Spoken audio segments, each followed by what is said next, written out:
a line drive right at the shortstop for out number 3.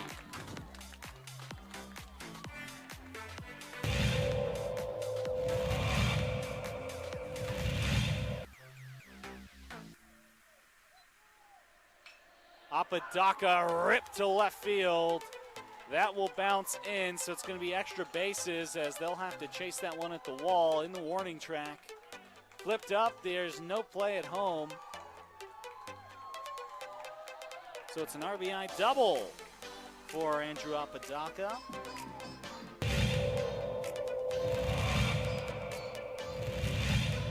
Runner at third. High leverage spot. Can Chavez keep the tie? No, that's going to be cracked into left field. It's a base hit as Love puts the Sandia Matadors ahead for the first time today.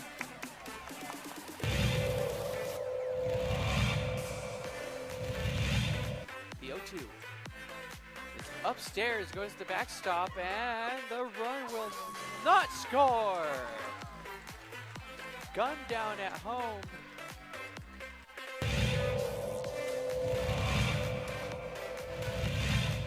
Chavez rocks and fires. Ahmed, that's going to be an RBI for Ahmed as that one right through the gap in right center.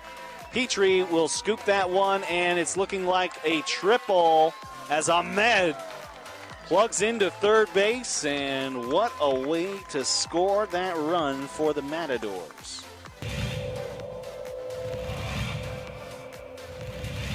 Coach Romero barking out his orders there to his players. He's been around the game for a long time. Nice shot to center field. That'll bring runners in. Just like that, La Cueva will bring 3 runners in to go up 3-0.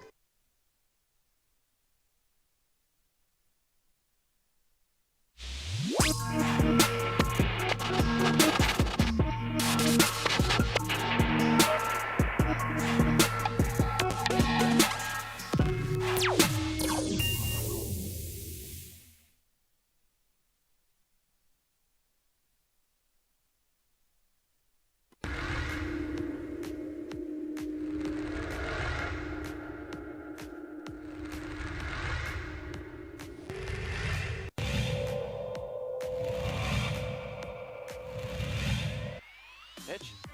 There's a line drive right at the shortstop for out number 3.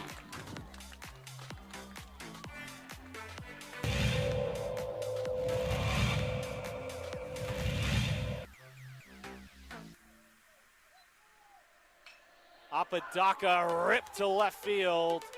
That will bounce in, so it's going to be extra bases as they'll have to chase that one at the wall in the warning track. Flipped up, there's no play at home. So it's an RBI double for Andrew Apodaca.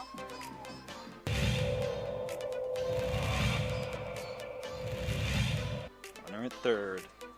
High leverage spot. Can Chavez keep the tie? No, that's going to be cracked into left field. It's a base hit as Love puts the Sandia Matadors ahead for the first time today.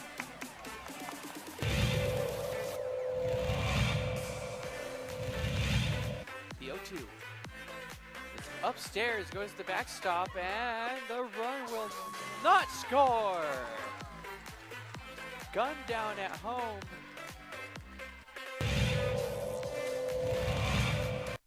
OD in the AM with Jeff Symbieta, A. Marie Castillo, and JJ Boss. Well, maybe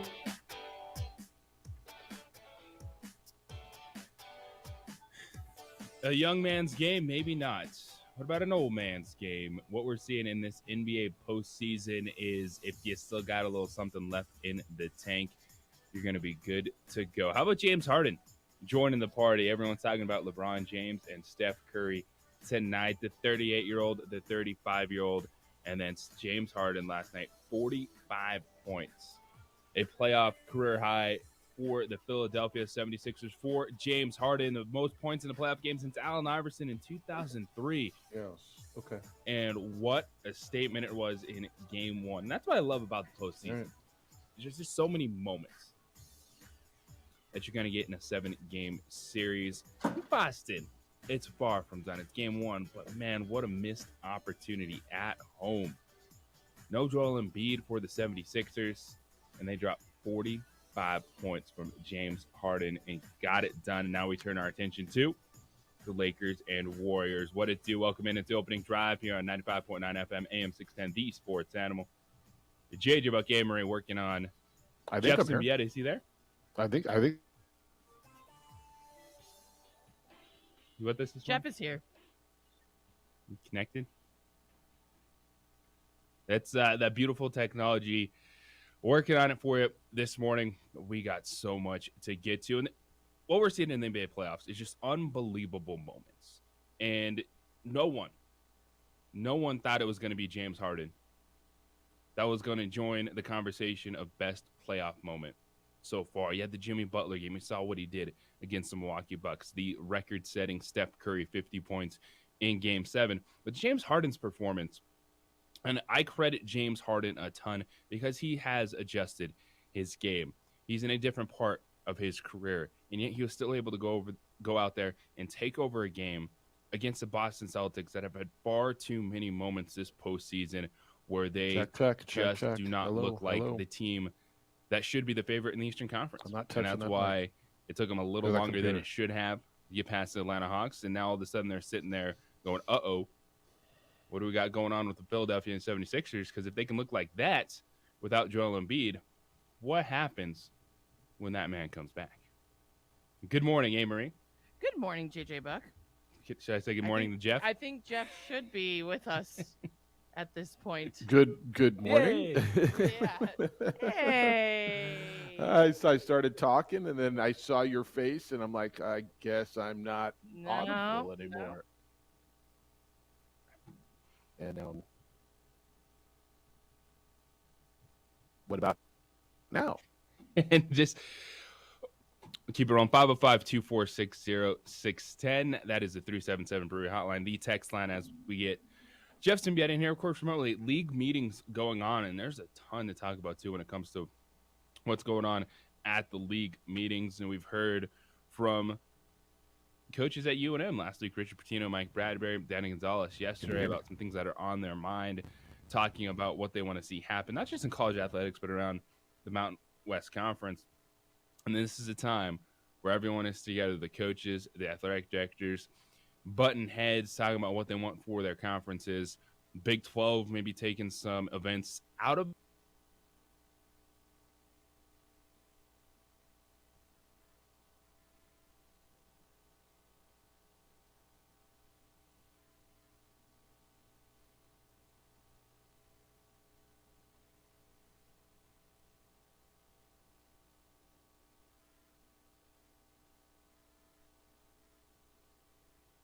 to bring these things together, where you understand if you're student athletes, you're going to have name, image, and likeness deals, that the university probably should be involved in those conversations. So all that stuff is going on this week as we roll on here on the opening drive. Back to James Harden.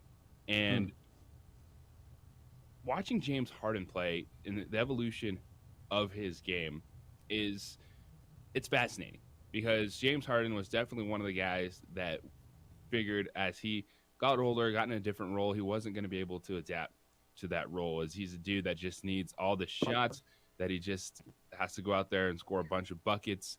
And what else is he going to bring to the table? We've seen a slight evolution of a guy that as he's gotten older, he's been able to settle into a new role. He's been a facilitator for the Philadelphia 76ers. And then out of nowhere last night, no one putting their money down on the Sixers. You found out that the knee injury was going to keep Joel Embiid out of Game 1, that they're on the road. They're in Boston. The Celtics looking to take over because it's a wide-open Eastern Conference. Everyone seeing what happened with the Miami Heat, beating the Knicks without Julius Randle in Game 1. And then James Harden drops 45 points. And just the way that his game has been able to evolve, the way that he's still able to be such an efficient scorer. And it wasn't just about getting to the free throw line. And so many times we've seen James Harden, his game, get inside, get fouled. He's taking 10, 15 free throws. That was a throwback performance when his team needed it the most. And I just kept thinking, this is like old man at the YMCA. He doesn't have that elite quickness anymore. He's strong, but yet he was still finding his way to get the shot off. And this is what you want to see, is that evolution, that next step in a player's career to understand what he is and how to maximize the moment. And while for Philadelphia, getting James Harden go-ahead three-point shot, a tremendous win on the road, they're Celtics, you're sitting there scratching your head a little bit going, how do we let this happen again? How did we, the Boston Celtics, be in a game in which they should handle? They should have jumped all over the 76ers early, no Joel Embiid, go out there, set the tone, and you lost game one. I don't think you can ever underestimate. I think there's a mentality where the Celtics thought they had it. But the 76ers, I know without Joel Embiid, they should have taken advantage of. I've always been impressed with the 76ers defense in general. Yeah, and this is a team that, there's a ton of questions. Because this says a lot, though. They're coming into the postseason. There were two teams that I really looked at this year, and I was like, all right, if they do not advance, if they don't do something, what else are they supposed to do? It was the Denver Nuggets, and it was the Philadelphia 76ers. They're two teams that are very similar in the way they're constructed, and they both have franchise superstar centers, both hoping that they still can get some good guard play. And with what we've seen, the Denver Nuggets going up 2-0 on the Phoenix Suns, but then the 76ers able to bounce back last night. It's credit to Doc Rivers, James Harden, Tyrese Maxey had a really good game. And the one thing with the NBA playoffs and what we're seeing this year is this is the first time since they moved to the 16-team playoff format in 1984 that each of the possible seeds, so 1, 2, 3, 4, 5, 6, 7, 8, have advanced to the second round. And so this is not just, it's getting later, you got to be on point, is that this is a postseason where anyone can get you, and you're seeing that night in and night out. Is it bonkers that every night we're seeing 45 plus, 40 points, 45? Should we just almost expect, who's going to do it tonight? Is it LeBron tonight? Is it Steph? Is it crazy that every day it's almost like, let's just expect that? Yeah. And then especially when it's James Harden, you're like, wait a second. Right. This dude still has it in him. And I love just watching him last night because it's almost like he lulls you to sleep. And it's wild. And then Boston's like, wait, James Harden can still score 45 points? Uh-oh.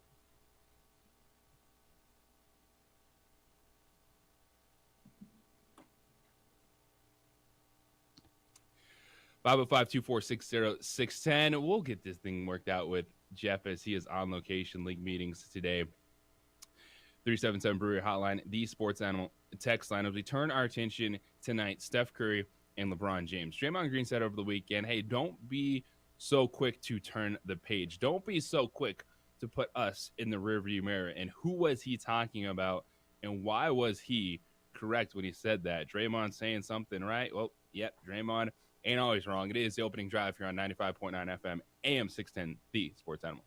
This report is sponsored by Indeed.com. Finding a great hire. We would like to thank the following sponsors for making this broadcast possible.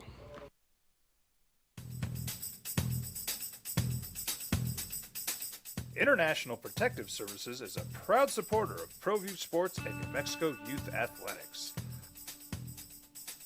IPS provides residential and commercial security services in the Albuquerque metro area.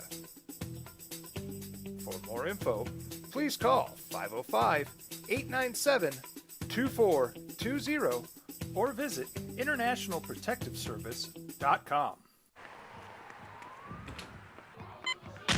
These are more than just the sounds of a safe place to go after school. These are the sounds of interest being ignited and of mentors making an impact. At Boys and Girls Clubs, we don't do just one thing. We do whatever it takes to meet the needs of every kid who comes through those doors. Because whatever it takes is what it takes to build great futures. Great futures start here. Sometimes it's the small things that make life easier, like never worrying about being declined at an ATM when only cash will do. With your coverage from US Eagle, we'll cover you, even if the money's not there. That's a good feeling. And we do it with no extra fees or penalties. It's called trust. and we think that's important, especially if we're asking you to trust us. At U.S. Eagle, that's just part of what it means when we say people mean more. We would like to thank the following sponsors for making this broadcast possible.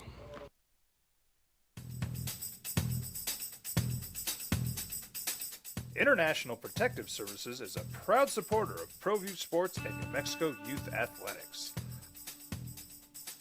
IPS provides residential and commercial security services in the Albuquerque metro area. For more info, please call 505-897-2420 or visit internationalprotectiveservice.com.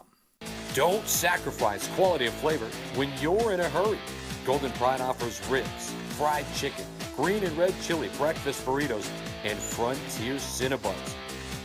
4 great locations, or visit us online at goldenpride@abq.com. Golden Pride Barbecue Chicken and Ribs, proud supporter of ProView Sports Network. Check it out. What is it? It's a time machine, bro. I could jump into the future, get my paycheck early. I already get my paycheck early at U.S. Eagle. Get your paycheck up to 2 days early with U.S. Eagle Early Payday. Now's a great time to have your checking with U.S. Eagle. Time machine. Your girlfriend breaks up with you in 22 hours, 53 minutes. Wait, what? Seth? We fight the battles no one hears about. We drop into the middle of firefights to rescue others. And act as one-man air traffic control towers. We're the ones who go before all others.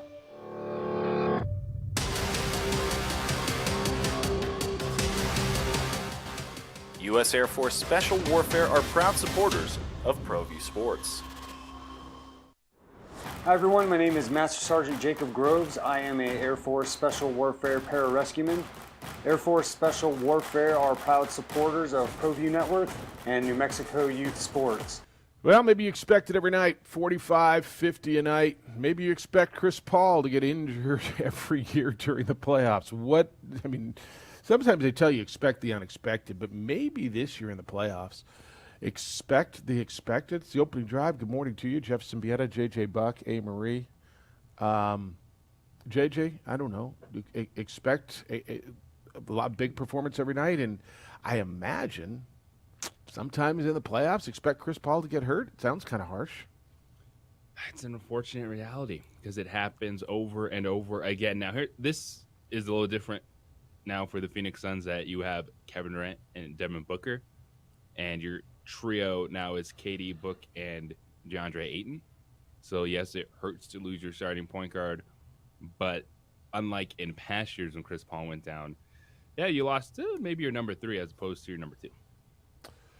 So you have DeAndre Ayton, who's been just taking a pounding in Phoenix. I mean, when I got to Phoenix yesterday, was listening to some sports talk over here, JJ. They're killing him for disappearing, for not showing up, for just not being what he's supposed to be, for getting dominated. It's kind of funny listening to local guys talk and kind of rip on Jokic. Well, I mean, he can't jump over a phone book, and how hard can he beat it? Really, dude? He's the 2-time MVP. Like, what are you watching? DeAndre Ayton last night, 14 points, 8 rebounds. He's got to have more than 8 rebounds. Like, you watch guys take over the game from a rebounding standpoint, right? I watch Anthony Davis, how he dominated. I watched Kevon Looney in Game 7 for the Warriors the other night. Like, that's what he has to do. I don't think the Lakers, well, maybe they'd get through Memphis without Anthony Davis playing the way he did, but probably not. I know that the Warriors probably don't get through Sacramento without what Kevon Looney did. Like, Ayton's got to be better, right? They paid him in the offseason. This is where guys have to make their money. And we can have conversations about regular season all we want, but I watched James Harden show up the other night. This is where stars show up. Devin Booker showed up last night. He had 35.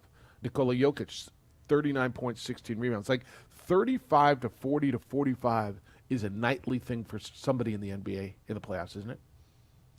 Yeah, especially with the game plans. And even you say, all right, we're going to make it really hard on the star players. No, you want to make sure that no one goes along for the ride.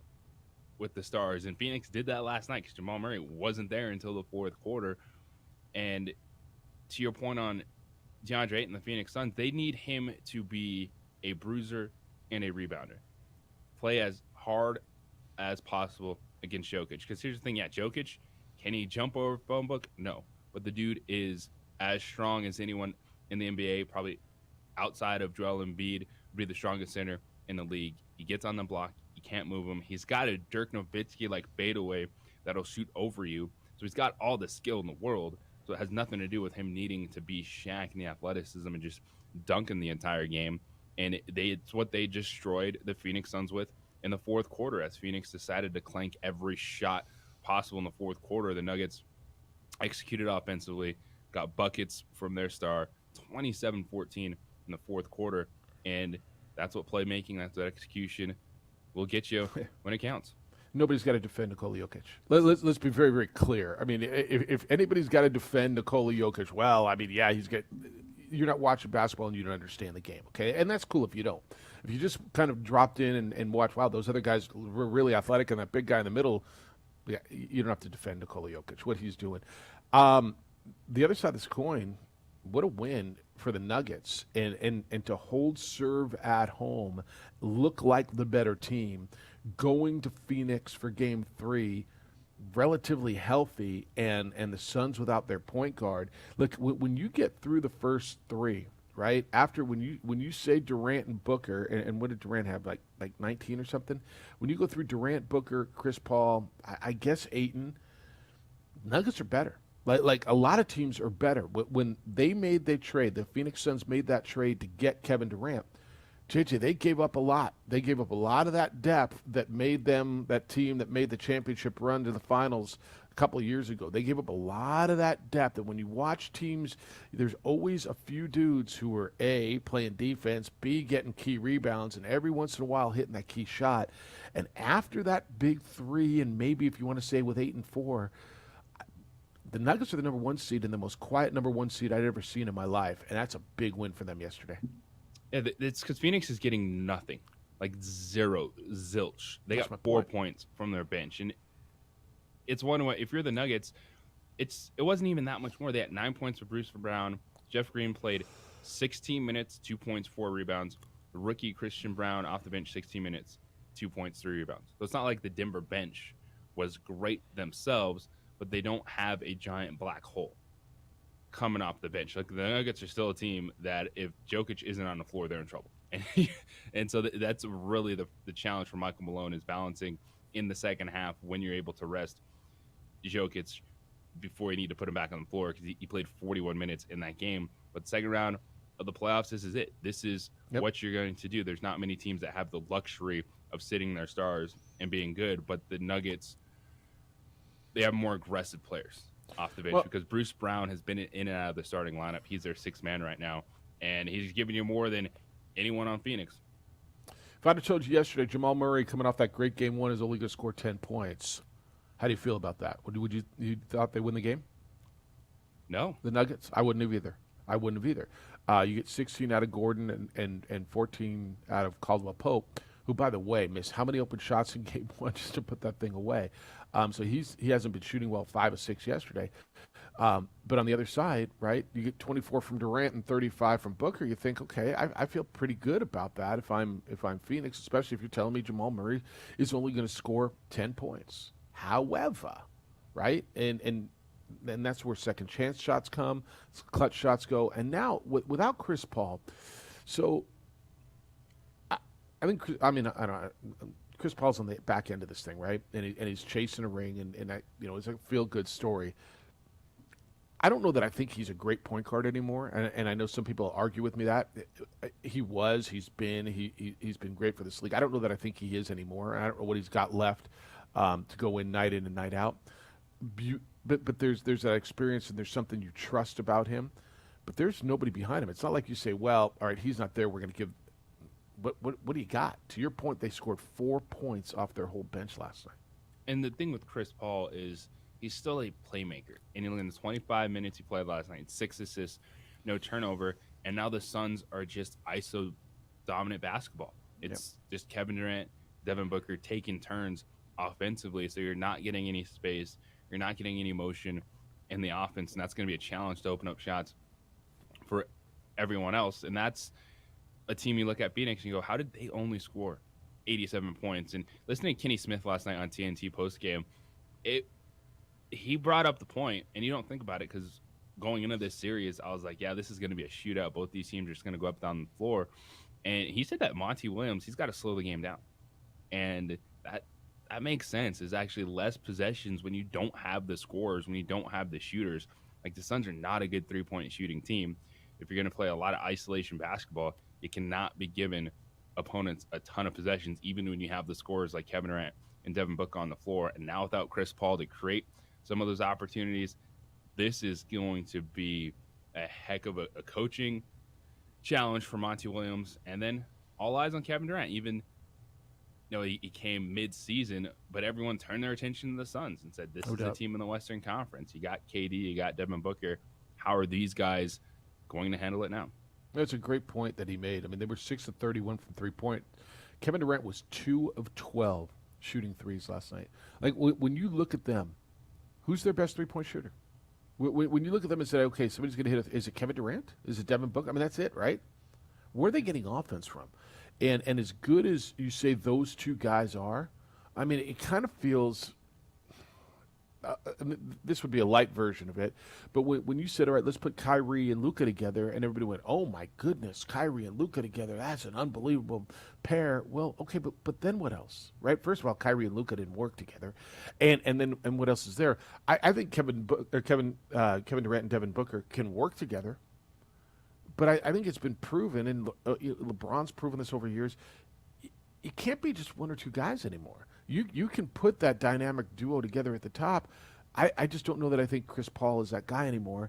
And now that he's unavailable, and for Lord knows how long, right? He went out with a groin injury. JJ, those things linger now. And the man's 38.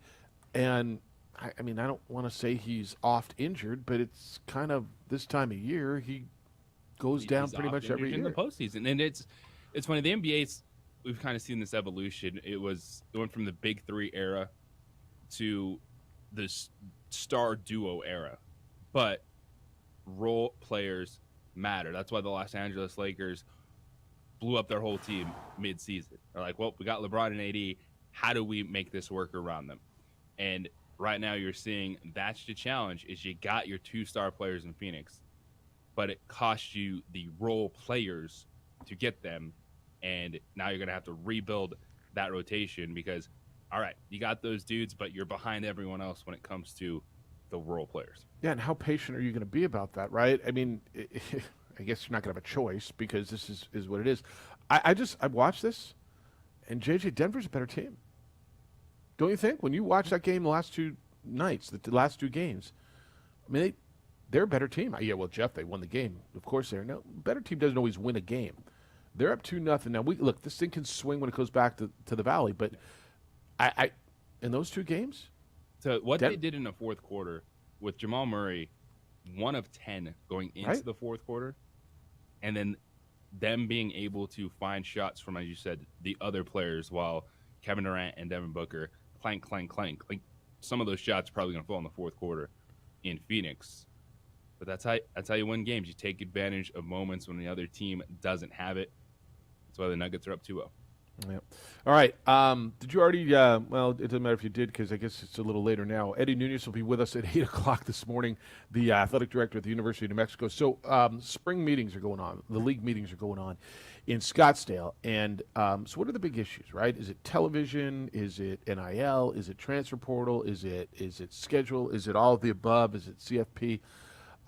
Pretty good vibe. So I'm in Scottsdale. League meetings are going on. Pac-12's here, the Big 12's here, and the Mountain West. And I thought it was a pretty good vibe with all the athletic directors, all the people from the league office that I spoke with yesterday. But we'll talk to Eddie about the issues. That'll be at 8 o'clock this morning, and you'll get an idea. When we return, it's a gigantic day for a guy who was a starting quarterback in the NFL and his franchise. A decision kind of on his future and what it means going forward, and we'll learn how much of a commitment they're actually making, and do they love him or do they not? That is coming up when we return. I want to tell you about On the Spot Automotive Detailing and what they do. Look, school's almost out, right? And you're probably looking for a really cool gift for that teacher who was so great with your kids this year. I got your perfect gift. So what is a perfect gift? I always think about this. And perfect gift is something that somebody is going to love, but it is going to not be something that they necessarily buy for themselves. And that's what this is. A gift card with On the Spot Automotive Detailing is going to be a huge hit. It always is. On the Spot's amazing. They come to you and they detail your vehicle at your place, on your time. Detailing is what all the car dealers do, all their vehicles. And so when they're done, it's going to look and feel and smell like the day you took it off the lot. And now teachers, On the Spot wants to show their appreciation to you, and they are offering you a 10% discount. Call now. Get that perfect gift. The number is 505-859-2859. That's 505-859-2859. Or you can buy it online. It's otsdetailing.com. You have better things to do than yard work. JPR can help make your yard. We would like to thank the following sponsors for making this broadcast possible. We fight the battles no one hears about. We drop into the middle of firefights to rescue others. And act as one-man air traffic control towers. We're the ones who go before all others.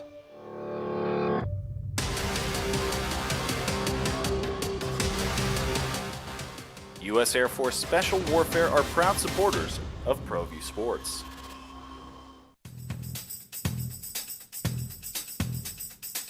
International Protective Services is a proud supporter of ProView Sports and New Mexico Youth Athletics. IPS provides residential and commercial security services in the Albuquerque metro area. For more info, please call 505-897-2420 or visit internationalprotectiveservice.com. Check it out. What is it? It's a time machine, bro. I could jump into the future, get my paycheck early. I already get my paycheck early at US Eagle.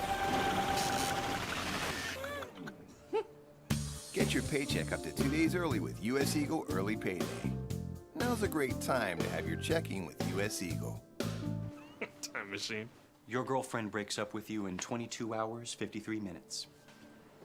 Wait, what? Seth? Hi everyone, my name is Master Sergeant Jacob Groves. I am a Air Force Special Warfare pararescueman. Air Force Special Warfare are proud supporters of ProView Network and New Mexico Youth Sports. Air Force Special Warfare operators are critical thinkers. They maintain a high level of fitness, they take initiative, and they don't quit. For more information on Air Force Special Warfare, contact me at the number listed below. U.S. Air Force Special Warfare are proud supporters of ProView Sports. Well, I'm going to the frontier, walking to the cashier, order up a root beer and a #1. Cover it with green stuff, one scoop is not enough. Find a booth is real tough, back by the Duke. Meet my family, meet my friends in the quirkiest restaurant I have ever been. All of Albuquerque's favorite spot, it's the Frontier Restaurant. The Frontier Restaurant is a proud supporter of ProView Networks.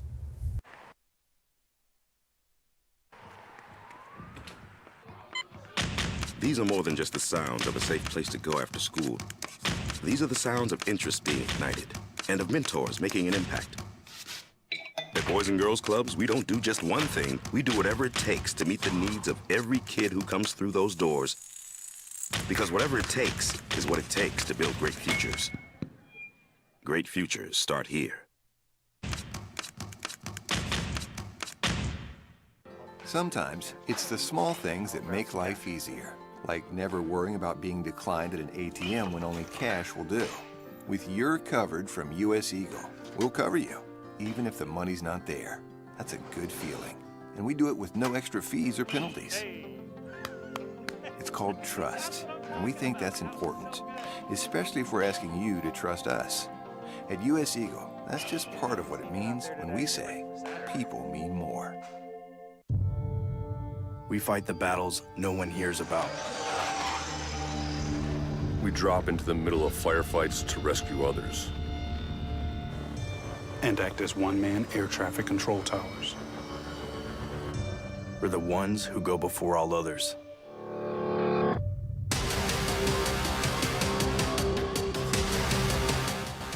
U.S. Air Force Special Warfare are proud supporters of ProView Sports.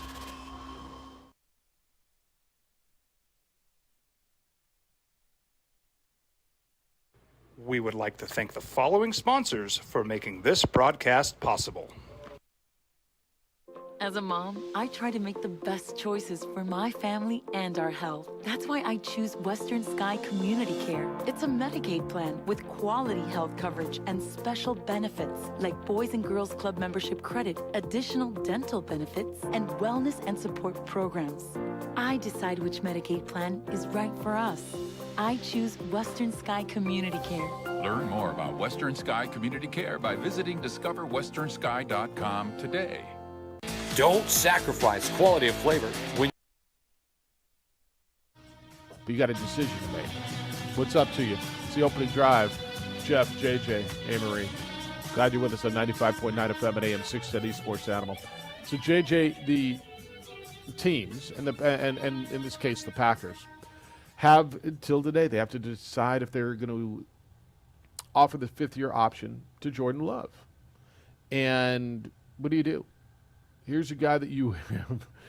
He's your guy. You put all your eggs in that basket now, right? Brian Gutekunst is the general manager for the Green Bay Packers, and they love the process. They think that I don't know who they're trying to convince. JJ, when you sent this quote over to me, and it says, "I think it's been a cool process from the day we drafted him to now, just to see how he's matured in every facet of life." I think you guys probably noticed it even when you're in the locker room. This is Matt LaFleur who's saying it, the head coach. So I definitely think he understands he's the guy in charge. He's going to be the guy in the huddle. He's going to be an extension of us, and we're excited for him. That was a quote. JJ, when I hear stuff like that, when I hear Brian Gutekunst say, but he's our starter, like, are they trying to convince me or them when they're saying all this stuff?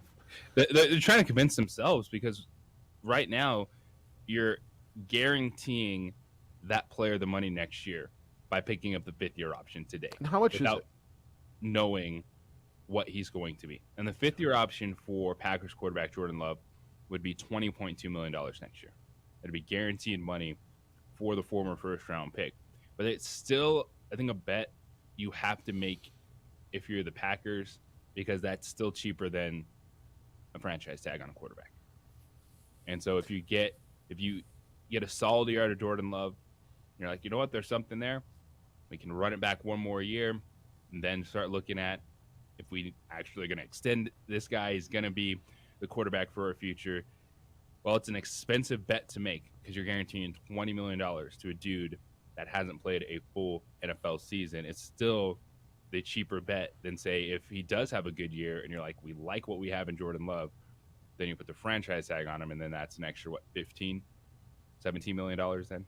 Yeah, and the other side of that is we don't like it. Yeah. We gave him the franchise tag. He wasn't good.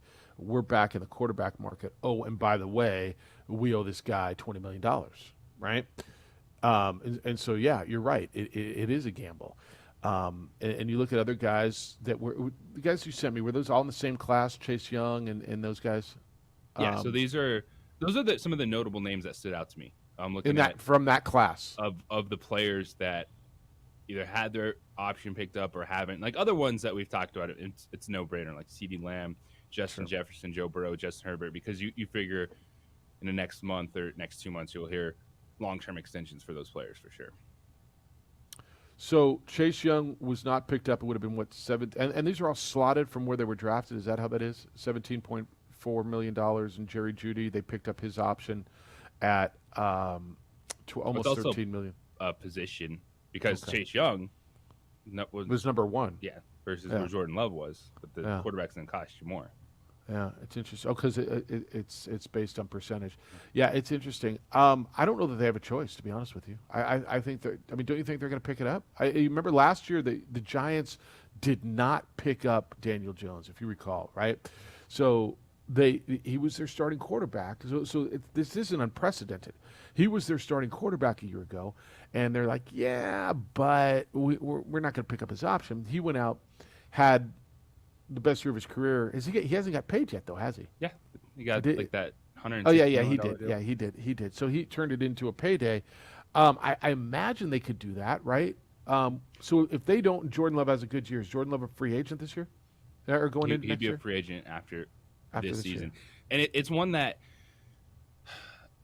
the Green Bay Packers.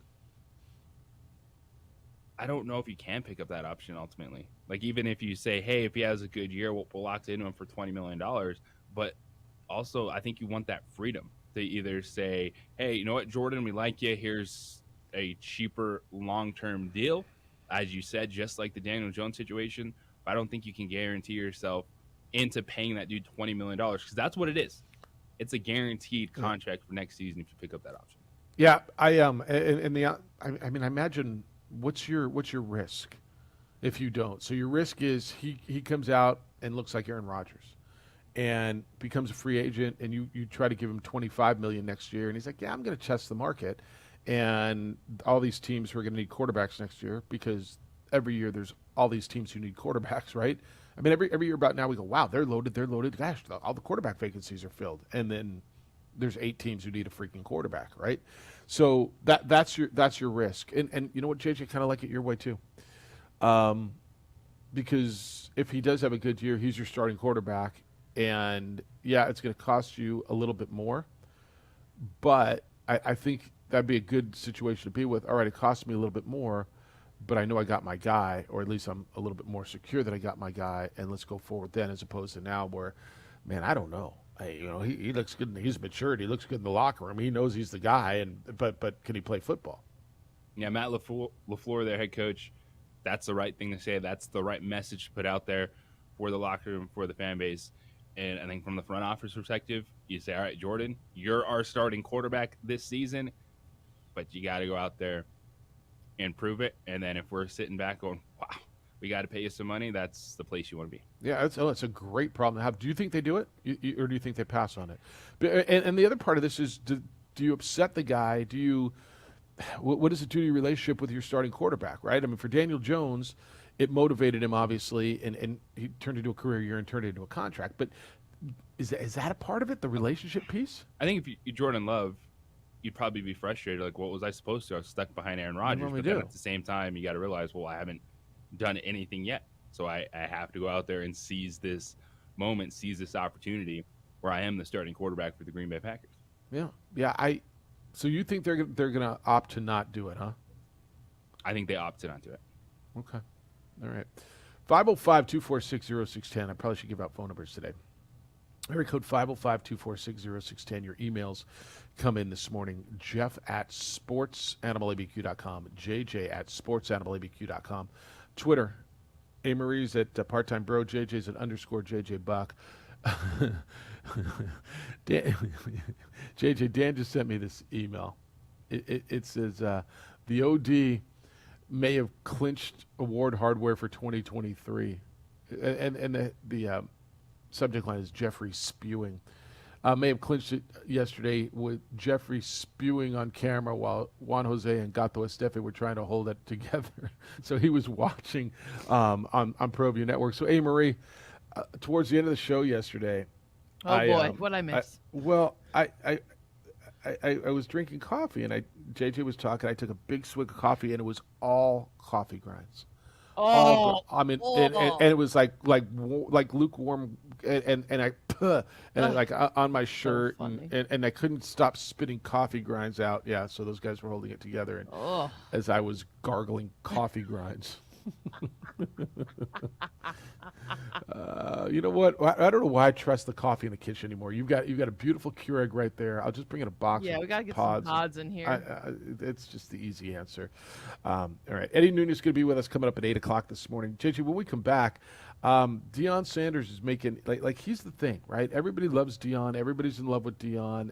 It's the greatest thing ever. The Pac-12 loves him. And by the way, he's here in Scottsdale as well. But he's ashamed. He's ashamed. What's he ashamed of, and is it legit? We'll get into that next. Should you be ashamed too? It's 95.9 FM and AM 610, the Sports Animal. This report is sponsored by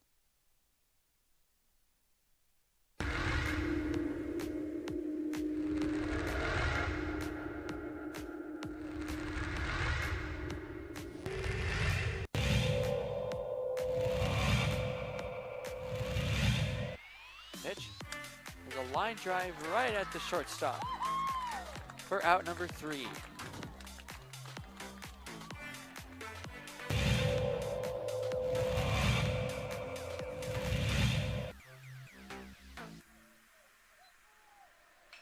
Apodaca ripped to left field. That will bounce in, so it's going to be extra bases as they'll have to chase that one at the wall in the warning track. Flipped up, there's no play at home. So it's an RBI double for Andrew Apodaca.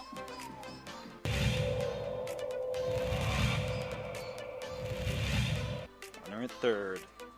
High leverage spot. Can Chavez keep the tie? No, that's going to be cracked into left field. It's a base hit as Love puts the Sandia Matadors ahead for the first time today.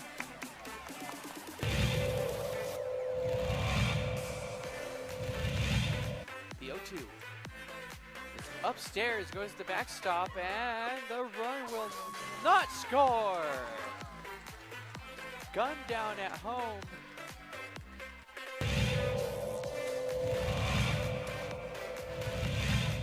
Chavez rocks and fires. Ahmed, that's going to be an RBI for Ahmed as that one right through the gap in right center. Petrie will scoop that one, and it's looking like a triple as Ahmed plugs into third base, and what a way to score that run for the Matadors. Coach Romero barking out his orders there to his players. He's been around the game for a long time. Nice shot to center field. That'll bring runners in. Just like that, La Cueva will bring 3 runners in to go up 3-0. Runner advances to third.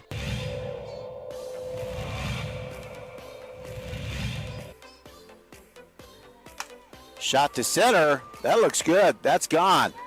Man, outstanding center shot there. As La Cueva will score. Antonio Lucero, second baseman, quite the hitter.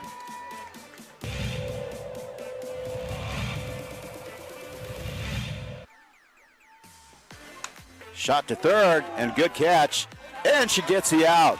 Outstanding play by Trinity Bazan. Nice bright spot.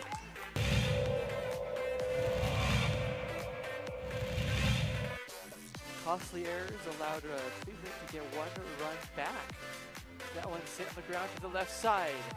Throw to first in time. Throw home. Got her. Whoa, what a play.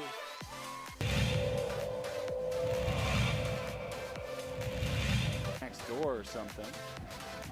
Not sure, but they came out here, and Ellison cracks an RBI out to left field. That's where you got to do it. 1 run, 2 run, and this game could very well be over. It's a play at the plate. It's sliding, and that will do it. The Rams walk off the La Cueva Bears. It's a 3-run batted in shot by Dean Ellison.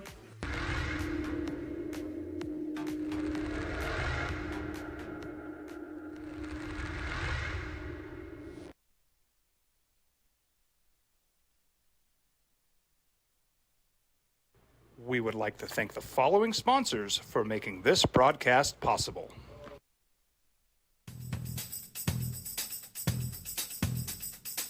International Protective Services is a proud supporter of ProView Sports and New Mexico Youth Athletics.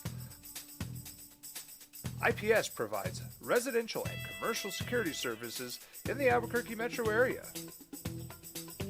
For more info, please call 505-897-2420 or visit internationalprotectiveservice.com. These are more than just the sounds of a safe place to go after school. These are the sounds of interest being ignited and of mentors making an impact. At Boys and Girls Clubs, we don't do just one thing. We do whatever it takes to meet the needs of every kid who comes through those doors. Because whatever it takes is what it takes to build great futures. Great futures start here. Sometimes it's the small things that make life easier, like never worrying about being declined at an ATM when only cash will do. With your covered from US Eagle, we'll cover you, even if the money's not there. That's a good feeling. And we do it with no extra fees or penalties. It's called trust, and we think that's important, especially if we're asking you to trust us. At US Eagle, that's just part of what it means when we say people mean more. A lot of players heard their names called in the draft over the last weekend, Thursday, Friday, Saturday.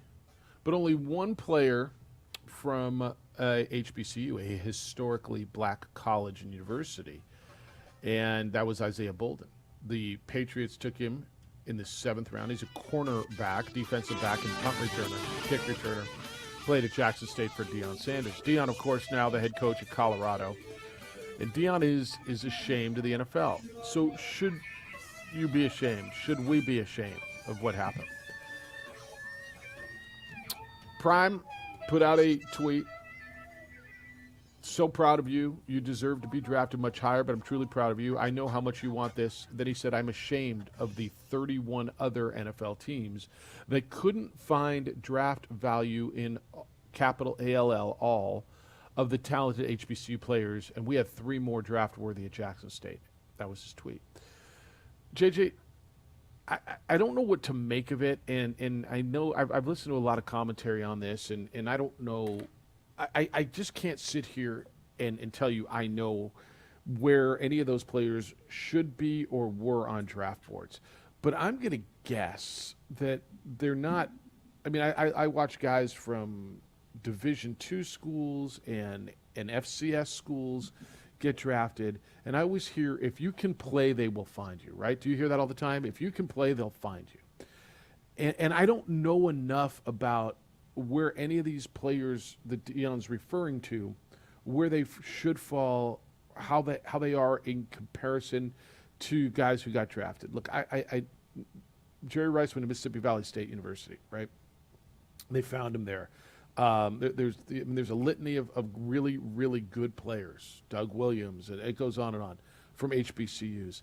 I don't know if this is Deion with an insanely big pulpit right now trying to continue his message, or if there's something legitimate to it, because I just don't know enough about how good these players really are. And historically, I mean, damn, these guys, these scouts, these GMs, their job is to find the best players and win. And it's hard for me to think, well, we're not going to draft him because it's an HBCU guy.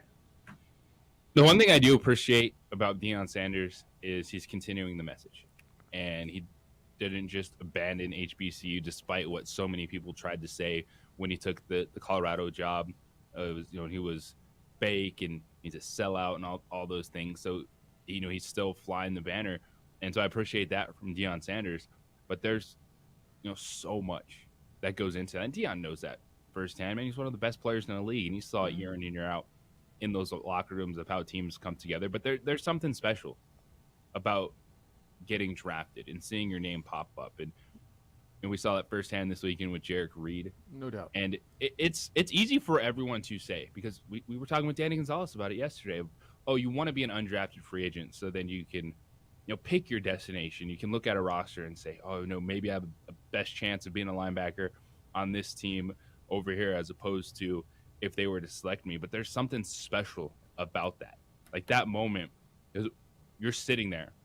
It's a Saturday, but it's the 6th round, and you get a phone call from a team. And you see your name pop up on TV. Like, that's different. That's special. So I can understand the frustration from Deion, who he had a lot of dudes, man. His Jackson State team had some really good players, and we're going to find out how good they were too, because a lot of them went to Colorado to the next level. So I don't think that, to your point, the NFL is intentionally, or these scouts are not drafting HBCU players just because. but it's also a challenge because you talked about it yesterday. You asked, Danny Gonzalez, when you're a 2-win team, is it harder to get your guys looks? And the answer is yes. And when we're HBCU, D2, FCS, it's going to be a little bit harder to get onto the map when some teams only have 4 or 5 draft picks, and they're like, even they're scouting the best talent, but they're like, whoa, the track record of getting guys from Georgia or Alabama, et cetera, is pretty good.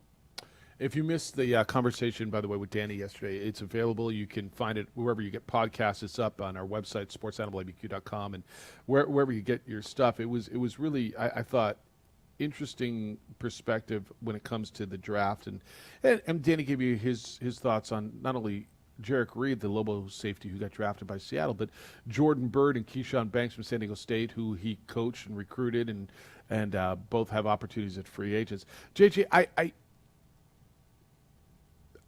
this is going to be interesting. We had a conversation, a bunch of people I was with yesterday, about what Deion's doing, and there was one of the Bull directors that said, I'll take him. I want him right now, and like, I don't know that they're going to get bowl eligible. I looked at their schedule. How important is it for him to make a splash right away? So if Deion's team comes out and goes 4-8, Colorado, okay, it's better than 111, so it's better than what they were the year before. Because they were so bad, he gets 3 years to continue to build this thing. Yeah, but I mean to talk. To talk his talk because of where they were, right? If he took over a 6-6 club and then they went 4-8, all of a sudden the shine comes off, right? But it's amazing. There's so much talk about what he's doing and how he's turning players over, and 70-something players. And my comment to somebody who said this yesterday was, well, I mean, they're 1-11. How good are these players who are leaving, right? He knows a hell of a lot better than I do. He is the talk of it right now, man. I mean, as far as when you get away from Georgia, Alabama, Ohio State, Michigan, the upper echelon, the next subject in college football right now is Deion, isn't it? Absolutely.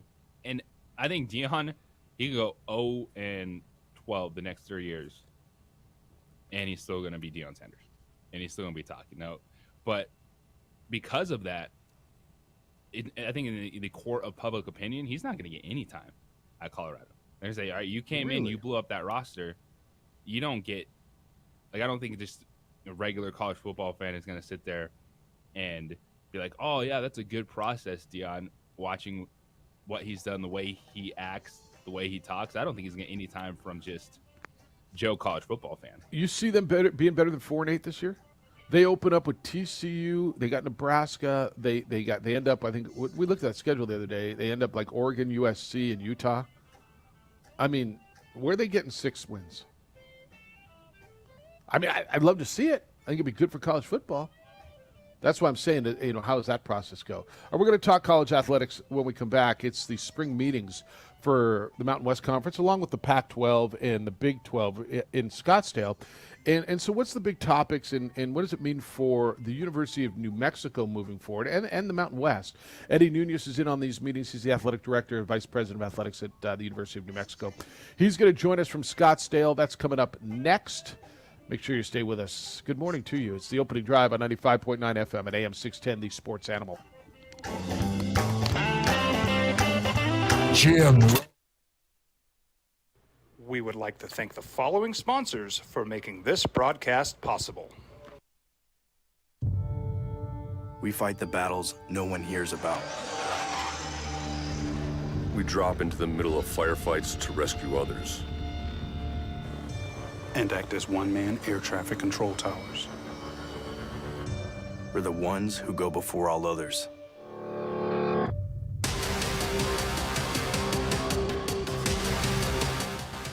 U.S. Air Force Special Warfare are proud supporters of ProView Sports.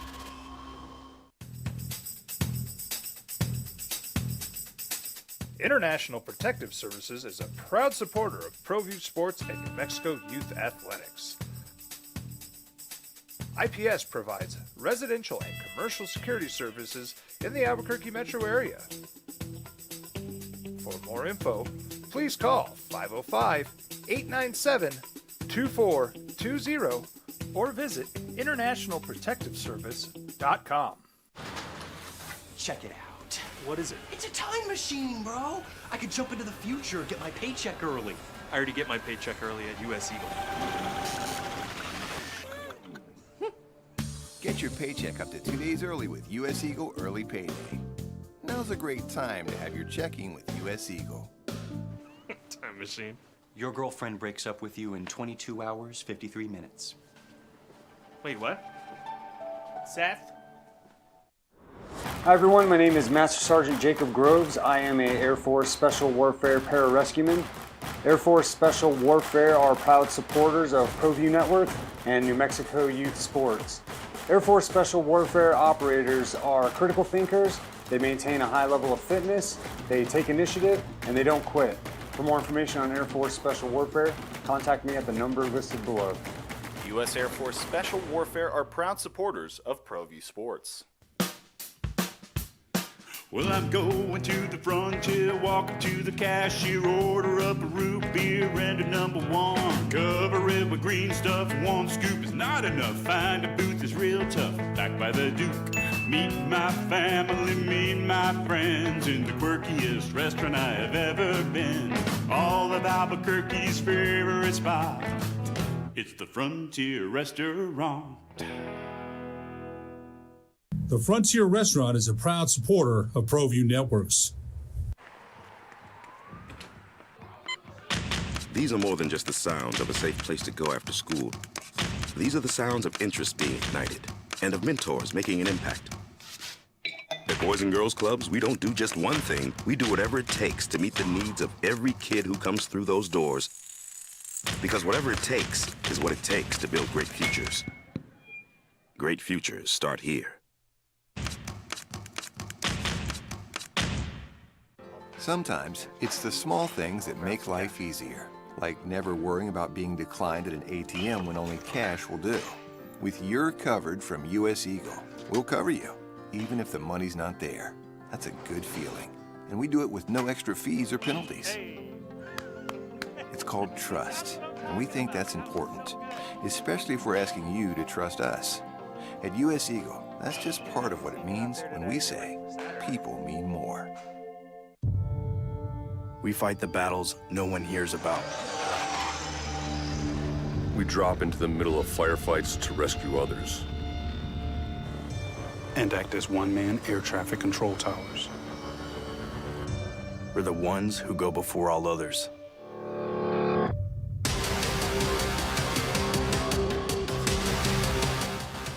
U.S. Air Force Special Warfare are proud supporters of ProView Sports.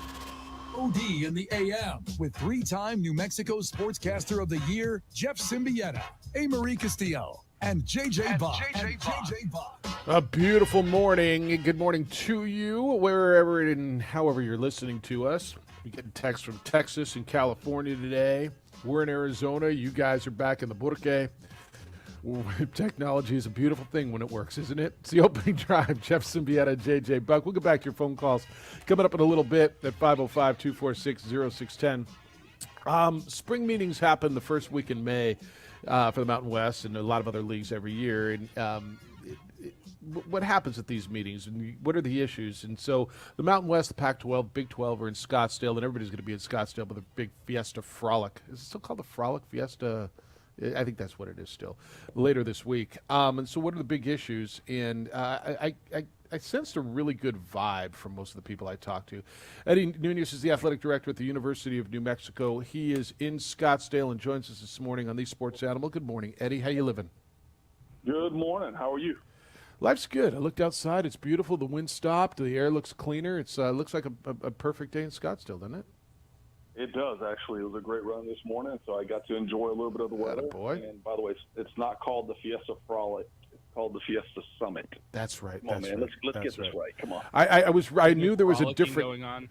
Well, no. Remember the whole Fiesta Bowl issue? They had to change the name. Maybe not the activities, but the name. It's one of the key words, JJ, is optics in this business. It's all about the optics, right, Eddie? Yep, absolutely. Yeah. So I sensed a really nice event last night, and I talked to a lot of the athletic directors, commissioners, people in the conference. A lot of the administrators were here. It felt like a pretty good vibe, and I've been coming to these things for 15, 18 years now. And it's not always that way. And I know you got issues, but I mean, generally, is there a pretty good vibe right now around this league? I really do. I believe the Mountain West right now, when you talk about our coaches, you talk about the administration, through and through, we have a good vision about where the conference is going. Of course, there's always talks about realignment and everything else, but when you look across the board, everybody is pushing in the same direction to try to get this league bigger and better. You know, to be here with the Pac-12, the Big 12, you know, some other smaller conferences used to come here, but to have those two major ones here and be able to have conversations, not just about where our industry is more than anything else, but, you know, we could talk about scheduling. There's opportunities to sit down with ADs and look at, you know, bigger things. So really good vibe. I do agree with you. I think it's been better than previously. So I'm excited for the meetings again today. We have our women's basketball today, and we have men's basketball yesterday, and football tomorrow. So excited, really excited about things. I know this is a vague question, but I'll ask it anyway. So what are the main issues? You know, sometimes you come in, your TV deals up. Sometimes it's really about realignment because, you know, and it might be that this year. I see J.D. Wicker, San Diego State, still in this league. Joe Parker, Colorado State, still in this league. Terry Toomey, Fresno State, still in this league. Everybody's there. What are the biggest issues that for you anyway, that you're concerned about this week? I think for me, more than anything else, is making sure that we have a clear direction when it comes to what's happening with the transformation of our industry. What's changing? What needs to be done? What needs to be put on the forefront when it comes to student athlete wellness? But also understanding the transfer portal, understanding NIL, seeing what other schools are doing. I mean, we're going to talk about everything. First of all, we're going to have our partners besides CBS, ESPN, Fox. They're all going to come in at some point, discuss scheduling, discuss TV times. So there's a lot of things that we're really going to focus on. But for me, more than anything else, it's making sure that we're pushing the conference forward, because right now it's we don't want to always just be considered a mid-major, this and that. We are and we see ourselves, the Mountain West, as the top Group of 5 conference. And so to be there and to be able to sustain that, what do we have to do? And so that's the conversations that we're really having at a bigger scale. When we meet with our football coaches, basketball coach, it's more specific: officiating, scheduling, guarantee games, the cost, rising costs of certain things. So it's trying to find best ways, best practices to do what we got to do. Eddie Nunez is the athletic director at UNM, and I think, you know, who you are is a big issue. Branding is going to be a big deal moving forward. JJ? Eddie, when you now come back and you guys have all had the experience of seeing a year or two with name, image, and likeness, seeing a year or two with the transfer portal, what are some of the things that you've actually learned about the process before it was like, well, let's see where it goes? Are there any specifics now that you're coming to the table with, that other people are coming to the table with, about how to deal with NIL? You know, I think it's different views, different opinions. I don't think any of us still know where this is going or where this is today. I mean, we have a pretty good understanding. The biggest key with NIL, one of the things that I've learned, is you have to make sure you have a good partner that within this space, first of all, the business leaders in the community that want to take advantage of the NIL, making sure they're well educated, making sure they connect with our student athletes to have those opportunities presented to them. But the collective portion of it, again, there's a key point you make. You need to make sure you have somebody who understands the bigger picture. It's not just, you know, trying to find a quick way to where you need to where you want to get to. It's doing it the right way, and we feel like we have a great partnership with the 505 Sports Venture and Kurt Roth and others that have helped really define what we're trying to do at New Mexico, what we're trying to do at UNM. So, no, I really feel that we're still learning, we're still growing, but we're growing together. We're trying to do this together. We're trying to put our student athletes in the best position. But I tell our donors all the time, you know, this is something that's important, something they need to continue to look into and try to help when they can. But it has to be above and beyond, because the local club and our budgets aren't perfect yet, and so we still need their support every which way how. You know, Eddie, you talk about student athlete wellness, and I know, you know, as people, they're bombarded with name, image, and likeness, and this and that, and where's the money coming from? It's not the universities paying the players, but with all the rules that are supposed to be involved, do you feel that you're able to help the student athletes enough when it comes to this, or should you guys be able to be more of a service of helping players navigate these situations? No, I think everybody feels like we could do more. And, we're still here and we're trying to navigate this space, but yet we can't be all in. And so there is still a balance that we have to have, but it's not giving our student athletes the best outcome. So, no, I would love to be more involved. I'd love to be able to help educate even further than we are already. Part of this is our student athletes, and we've had our conversations with them. It's taking full advantage of everything we're offering for the educational. I mean, heck, many of those that made a certain amount should have been paying taxes this year. Are they doing that? Are they doing all the things that need to be done? And so we want to make sure that they're getting the most education, the most guidance, the best opportunity. But it's going to be a balancing act. We appreciate what Senator Moores and many others did, Senator Maestas and others that helped with the bill to kind of give us a little more influence. But the reality is we still live underneath the umbrella of the NCAA, so we have to follow those guidelines.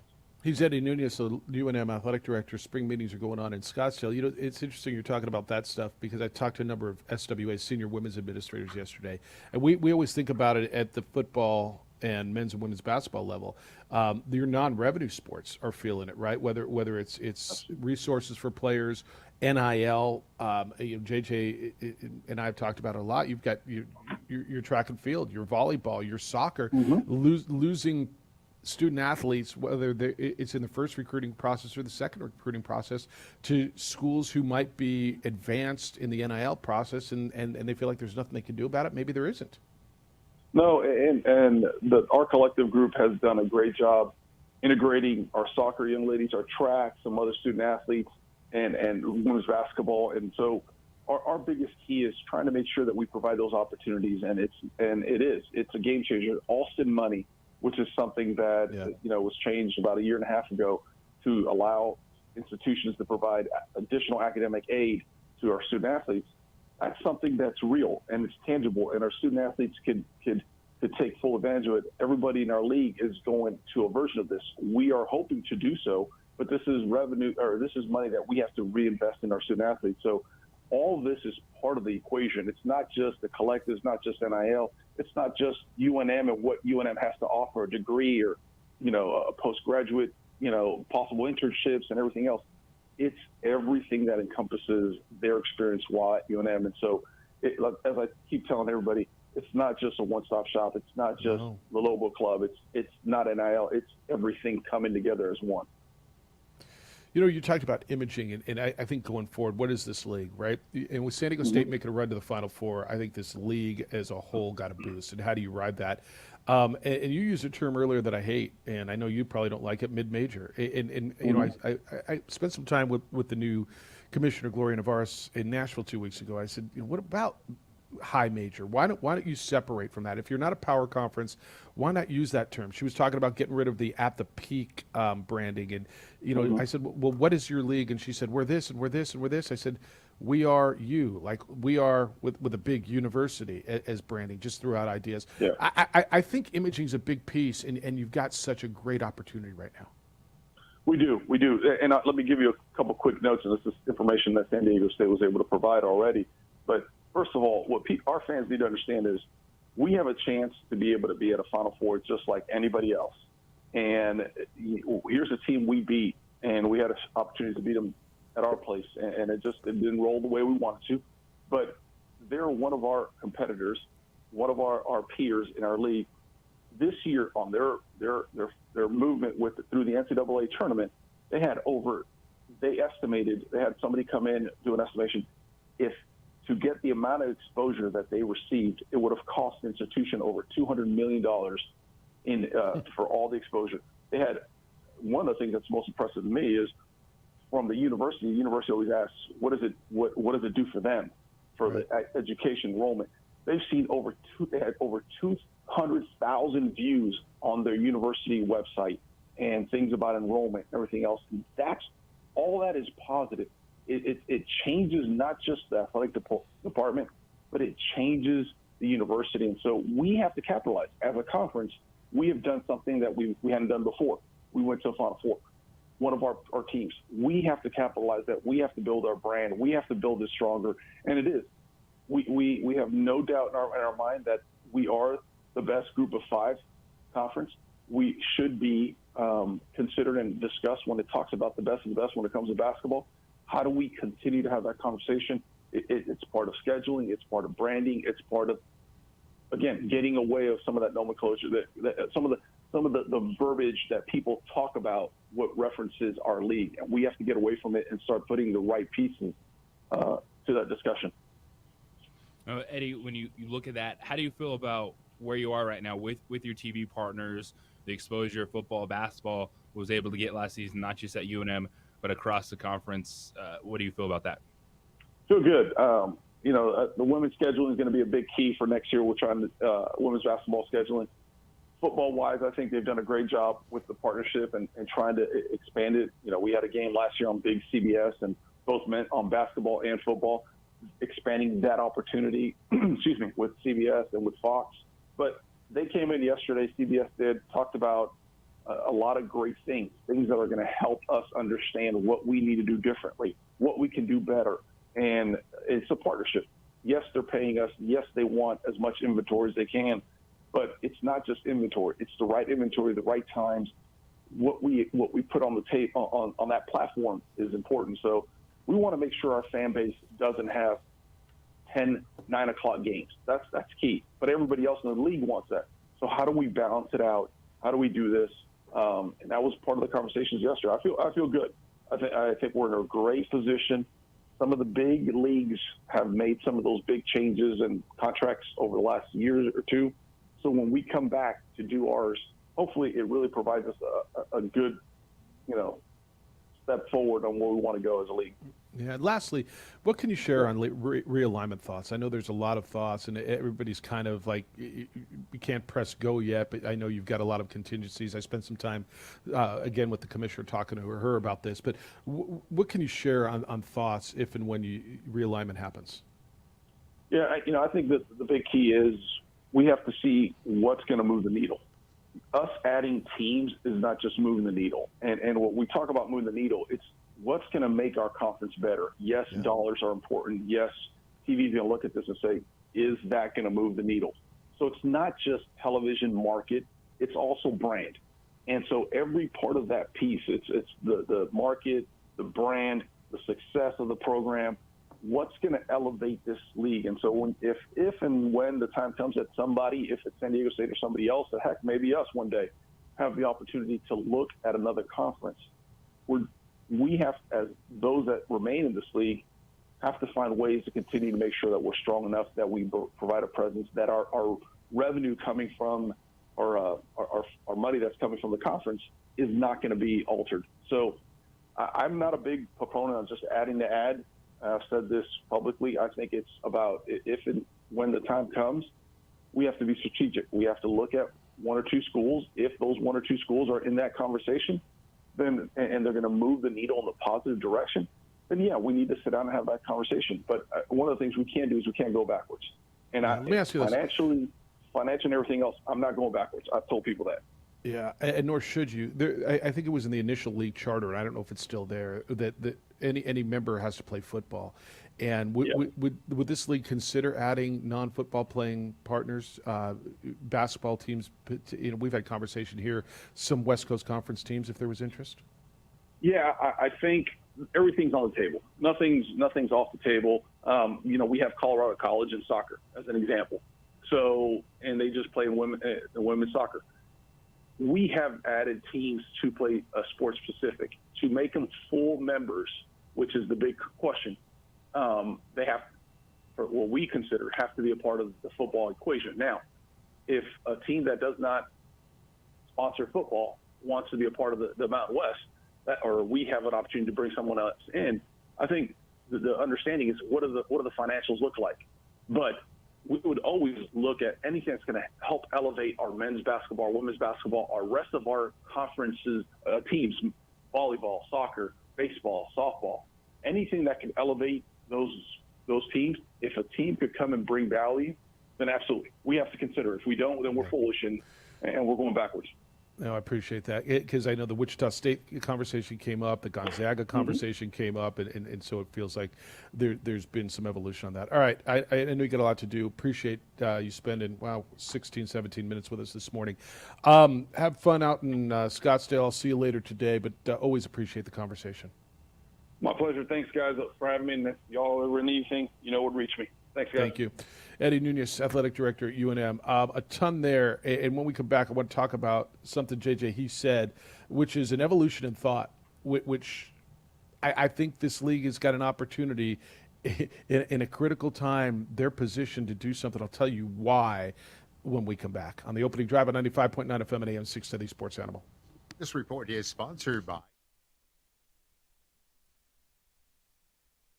We would like to thank the following sponsors for making this broadcast possible. As a mom, I try to make the best choices for my family and our health. That's why I choose Western Sky Community Care. It's a Medicaid plan with quality health coverage and special benefits like Boys and Girls Club membership credit, additional dental benefits, and wellness and support programs. I decide which Medicaid plan is right for us. I choose Western Sky Community Care. Learn more about Western Sky Community Care by visiting discoverwesternsky.com today. Don't sacrifice quality and flavor when you're in a hurry. Golden Pride offers ribs, fried chicken, green and red chili breakfast burritos, and Frontier Cinnabons. 4 great locations, or visit us online at goldenpride@abq.com. Golden Pride Barbecue Chicken and Ribs, proud supporter of ProView Sports Network.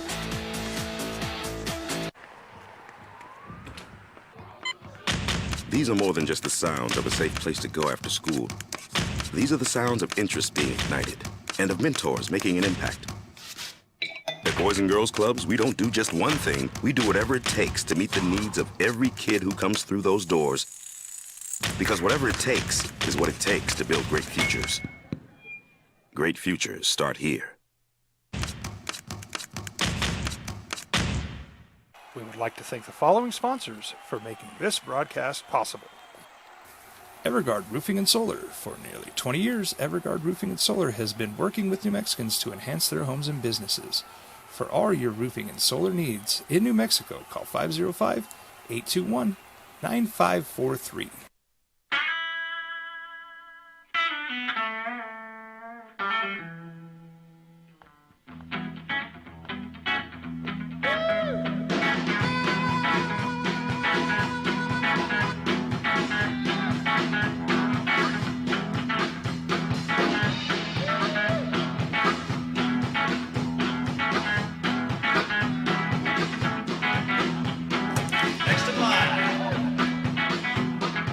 Rudy's is a proud supporter of ProView Networks. Check it out. What is it? It's a time machine, bro. I could jump into the future, get my paycheck early. I already get my paycheck early at US Eagle. Get your paycheck up to 2 days early with US Eagle Early Payday. Now's a great time to have your checking with US Eagle. Time machine. Your girlfriend breaks up with you in 22 hours, 53 minutes. Wait, what? Seth? Hi everyone, my name is Master Sergeant Jacob Groves. I am a Air Force Special Warfare Pararescueman. Air Force Special Warfare are proud supporters of ProView Network and New Mexico Youth Sports. Air Force Special Warfare operators are critical thinkers. They maintain a high level of fitness, they take initiative, and they don't quit. For more information on Air Force Special Warfare, contact me at the number listed below. U.S. Air Force Special Warfare are proud supporters of ProView Sports. International Protective Services is a proud supporter of ProView Sports and New Mexico Youth Athletics. IPS provides residential and commercial security services in the Albuquerque metro area. For more info, please call 505-897-2420 or visit internationalprotectiveservice.com. We fight the battles no one hears about. We drop into the middle of firefights to rescue others. And act as one-man air traffic control towers. We're the ones who go before all others.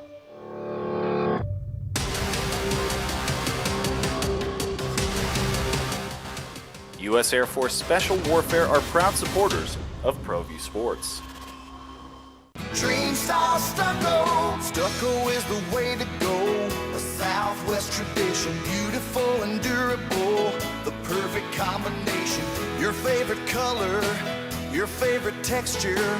You're gonna love it when they put it all together. Through any weather, nothing looks better. From the smooth to the rough, they really know their stuff.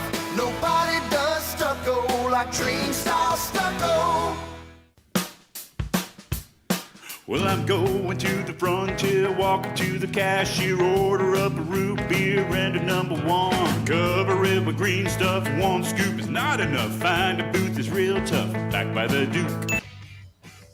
So a ton in there, and here's why I think they've got, as a league, an opportunity. It's the opening drive, Jeff Symbieta and J.J. Buck. J.J., I think there's a thought. I'll see more. I'll see a lot of football coaches tonight. The football coaches come in tonight. Everybody's got an idea. I talked to some senior women administrators, which is a really interesting perspective, right? You get the top level with the athletic directors, and there were a few. Leon Rice was there, but most of the basketball coaches got out after their meetings. But the football coaches, everybody's got like their perspective. But the vibe on this is this. They want to ride the San Diego State wave. They've had really good football seasons for a number of years. They've had now a number of good basketball seasons, and there's a feel that this league can make something happen. And so they're all working on the collectives. But JJ, I think the branding piece is going to be big, and I think with the American losing Houston, Cincinnati, UCF, mid-major, you come up with the moniker and you embrace the moniker high major. Okay, fine, you're not a power league. And you brand this thing because, JJ, I look at what United's done. They're so good at marketing, and they've created a brand, a market, and you tell people enough, people believe it. And this is the best non-power conference. And coming off of the momentum, I think they've got an insane opportunity. And Eddie said it, and JJ, I've been coming to these for how many, 15, 18 years? This is as good a vibe as I felt. There's always this uncertainty, this uneasiness around this league. It feels, and maybe it's fool's gold, I don't think it is, but it feels pretty secure and a good vibe right now. The Mountain West is a solid conference. When you're in it, you don't think it is because fans are jaded. Fans are always glass half full. Right. So there's that aspect of it. When you travel around the conference, you see all these teams, the level they compete at in multiple sports. This is a very solid conference. When it comes to branding, I do not know. I don't feel like mid-major to high major is going to have any impact. I just think it's a subtlety. It can't be your main thing. It's a subtlety. I don't think that changes people's minds across the board. Okay. Because what was I'm absolutely blanking right now. Yeah. But the American Athletic Conference, what were they saying, like best of the rest, or what were they using? Well, they were kind of saying Power Six. They're making themselves a like Power that's Six more league. That's more impact. But they're high not. major doesn't get but high major doesn't get you away from mid major. It's still It doesn't. less. You don't think it does? No. See, I think it separates you from mid-major because we had this conversation. The But do you Mountain West go back isn't down the to MEAC. mid major if you have a bad year? No, you can have a bad year. I think they've separated themselves already, and I guess we don't use that term in football. It's a basketball term, right? I mean, we just don't use the term. That's like when there was a BCS, and there's still people using the term BCS, which is an antiquated and now dead term, but people still use it for basketball. It was a football term. What do you think of the branding? So I think they're going to get rid of the at the peak thing. The Mountain West is at the peak. What do you think of because I was talking to Gloria Navarez, and I said, so what is the league? And she says, oh my gosh, I've been everywhere, and they're this and they're this, and she kind of went through the diversity of San Diego to Wyoming to Fresno to Colorado to New Mexico to Hawaii and I said, what do you think of we are you, right? We are like a big university U. I said, because it kind of sounds like basically what you said is we are you. And she's like, huh. So by the way, if they go with that, that's where it came from. Yeah, I think branding is important too, but it's also what is it changing? Image. That's how you start to change image. Now you got to perform. You still have to perform. Yeah, Because and they're that's the thing, performing though. My point is they're performing now. But that's why the window's open. You still if you have the resume, you'll still get teams in an NCAA tournament. We know that the format that is there for football teams, to get into the expanded college football playoff. So it's, I think to me, a lot of people will just mid-major, high major, it will just kind of be like whatever. But at the point that you're talking about is just making sure that, like Eddie said, capitalizing on the now. And if it is something like you're talking about, hey, a different motto, a different brand thrown out there that will help change people's minds, go for it. That's not going to cost you that much. Just create a new graphic and run it during your games. My point is, marketing is such a big industry, right? There's something behind marketing. That's what, I always point back, because I think what United does is unbelievably good with Somos Unidos and their branding and their marketing, whether they're good or not. I mean, they fight for the last playoff spot every year. But people think they're the greatest thing ever because they market really well. And so all the power to them. But now you've got an opportunity because you performed, right? Football 2 years ago won the Bowl Cup. You won, 4 out of your 5 bowl games or whatever it was. And this year you went to the Final Four. And so now people are going, okay, that's all. Marketing by like itself doesn't work. I think you got to get away from I think what American Athletic Conference did was the right move. Go out there, assert yourself with power. Because I just don't think for what you're talking about, trying to get the image out there, that the mid to high major has enough. Okay, but fine, whatever the messaging is. But to me, now is the time to figure it out and go with it, right? If you don't like high major, you want to be power major. I mean, you're not. We are here. Do you like you? We are you. Do you like we are you? Yeah, like we are you. Like with a big university U, right? Here, just get away from the major branding of it all, and just say, boom, this conference, get stuff done. All right, if you missed any of what Eddie Nunez had to say, or you want to hear it again, and I thought there was a ton in there, A-Marie will have that posted a little bit by 9 o'clock, or after 9 o'clock, it'll be up wherever you get your podcast. It'll be up there for you to listen to and to share. It'll be on all our social sites. 505-246-0610. I do want to hear what you've got to say. It's a critical time, but I guess, when I say it's a critical time, when is it not a critical time? What I heard from athletic directors yesterday in regards to NIL and what that means for this league and how do you catch up and how do you not catch up? I want to talk about that when we come back. A-Marie? I have to tell you about 377 Brewery. I'm very excited. They have live music and stand-up comedy coming back next week, and they do it every second Friday of the month. So Friday, May 12th at 7 p.m., we have live music and stand-up comedy. Comedy featured from William Wheeler, April Thomas, and Kate Anella. I'm super excited. This is why I love 377 Brewery. It is only $10. $10 is a steal these days with everything being so expensive, and you're supporting local and upcoming talent. So come check out 377 Brewery. It's on the northwest corner of Yale and Gibson. They're open 7 days a week, starting at 11 a.m. to 11 p.m. and on Sundays, 10 a.m. to 10 a.m. to 10 p.m. Anyways, go check them out. They're amazing. You're like, where is the live entertainment? They have this big, beautiful event space. They have food and drink available during the live entertainment. So again, Friday, May 12th at 7 p.m. Check them out on the northwest corner of Yale and Gibson, or check them out at 377brewery.com.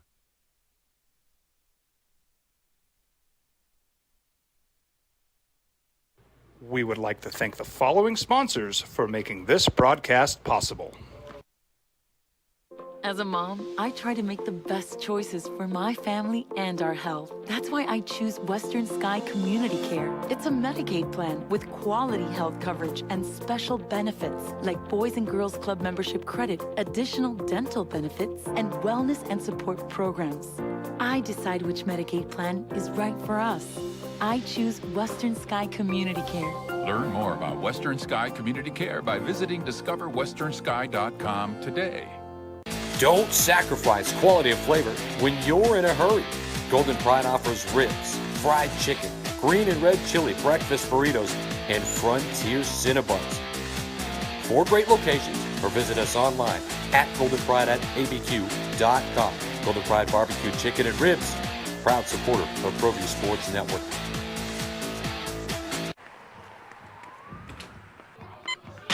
These are more than just the sounds of a safe place to go after school. These are the sounds of interest being ignited and of mentors making an impact. At Boys and Girls Clubs, we don't do just one thing. We do whatever it takes to meet the needs of every kid who comes through those doors. Because whatever it takes is what it takes to build great futures. Great futures start here. We would like to thank the following sponsors for making this broadcast possible. Everguard Roofing and Solar. For nearly 20 years, Everguard Roofing and Solar has been working with New Mexicans to enhance their homes and businesses. For all your roofing and solar needs in New Mexico, call 505-821-9543.